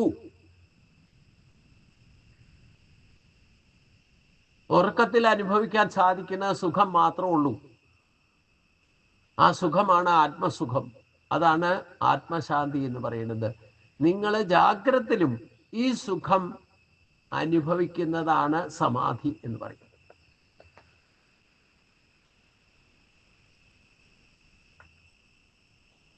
നിങ്ങൾ ശരീരം ഉറങ്ങാതെ തന്നെ, ശരീരവും മനസ്സും ഇന്ദ്രിയങ്ങളും ഉറങ്ങാതെ തന്നെ ആ ഒരു ആനന്ദം, സുഖം അനുഭവിക്കാൻ നിങ്ങൾക്ക് ജാഗ്രത അവസ്ഥയിൽ സാധിച്ചാൽ അതാണ് യോഗം, അതാണ് സമാധി, അതാണ് അഷ്ടാംഗയോഗത്തിന്റെ സിദ്ധി എന്ന് പറയുന്നത് സമാധി അവസ്ഥ.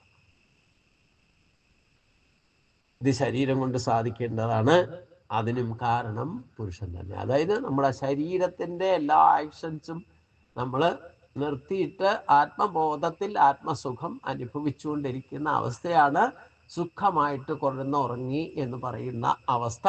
ജാഗ്രത നമുക്ക് അനുഭവിക്കാൻ സാധിച്ചാൽ അതാണ് ആത്മസാക്ഷാത്കാരം, അതാണ് സമാധി, അതാണ് ഈശ്വര സാക്ഷാത്കാരം, അതാണ് പുരുഷ സാക്ഷാത്കാരം. ഇതിനും കാരണം പുരുഷൻ തന്നെയാണ്, നമ്മുടെ ജീവാത്മാവ് തന്നെയാണ് എന്ന് അറിഞ്ഞിരിക്കുക. ഇതിൻ്റെ അടുത്ത ഭാഗം നമുക്ക് അടുത്ത ദിവസം ചിന്തിക്കാം. ഇന്ന് നമ്മൾ 9 ശ്ലോകങ്ങളാണ് എടുത്തത്. 11, 12ാമത്തെ ശ്ലോകം തൊട്ട് 20 വരെ. ജ്ഞേയം എത്തൽ പ്രവശ്യാമി യജ്ഞാത്വാ അമൃതസ്നുതേ അനാദി മൽപരം ബ്രഹ്മ നാസദുച്യതേ സർവത പാണിപാതം സർവതോക്ഷി ശിരോമുഖം സർവത ശ്രുതിവല്ലോകേ സർവമാവർത്തി തിഷ്ഠതി സർവേന്ദ്രിയ ഗുണാഭാസം സർവേന്ദ്രിയ വിവർജിതം അസക്തം സർവേഭ്യതൈവ നിർഗുണം ഗുണഭോക്തജ ബഹിരന്തശ ഭൂതാനാം അചരം ചരമേവ ച സൂക്ഷ്മത്വാത് തദ്വിജ്ഞേയം ദൂരസ്ഥം ചാന്തികേ തദ് അഭിഭക്തം ച ഭൂതേഷു വിഭക്തം ഇവ ച സ്ഥിതം ഭൂതഭൃത്യജ തജ്ഞേയം കൃഷ്ണു പ്രഭു വിഷ്ണുജ ജ്യോതിഷാമഭിതജ്യോതി തമസാ പരം ഉച്യതേ ജ്ഞാനം ജ്ഞേയം ജ്ഞാനഗമ്യം ഹൃദി സർവസ്യ വിഷ്ഠിതം ഇതി ക്ഷേത്രം തഥാ ജ്ഞാനം ജ്ഞേയം ചോക്തം സമാസത മദ്ഭക്ത ഏതവിജ്ഞായ മദ്ഭാവയോ ഉപപദ്യത്തെ പ്രകൃതിം പുരുഷം ചൈവ വിദ്യാനാദീം ഉപവാമപി വികാരാംശ ഗുണാംശൈവ വിധി പ്രകൃതി സംഭവൻ കാര്യകാരണകർത്തൃത്വേ ഹേതു പ്രകൃതിരുച്യത്തെ പുരുഷ സുഖദുഃഖാനാം ഭോക്തൃത്വ ഹേതുരുച്യത്തെ. ഓം കായേന വാചാ മനസേന്ദ്രിയർവാ മിഥ്യാത്മനാ വാ പ്രകൃതേ സ്വഭാവാത് കരോമി യദ്യത് സകലം പരസ്മൈ നാരായണായേതി സമർപ്പയാമി നാരായണായേതി സമർപ്പയാമി. ഓം പീതാംബരം കരവിലാസംകചക്രം കമോദകീം സരച്യം കരുണാസമുദ്രം രാധാസഹായമതിസുന്ദരമന്ദഹാസം പാതാളയേശമനിശം ഹൃദി ഭാവയാമി. നാരായണ നാരായണ നാരായണ നാരായണ നാരായണ നാരായണ നാരായണ നാരായണ നാരായണ നാരായണ നാരായണ നാരായണ നാരായണ നാരായണ നാരായണ നാരായണ നാരായണ. ഓം ശാന്തി ശാന്തി ശാന്തി.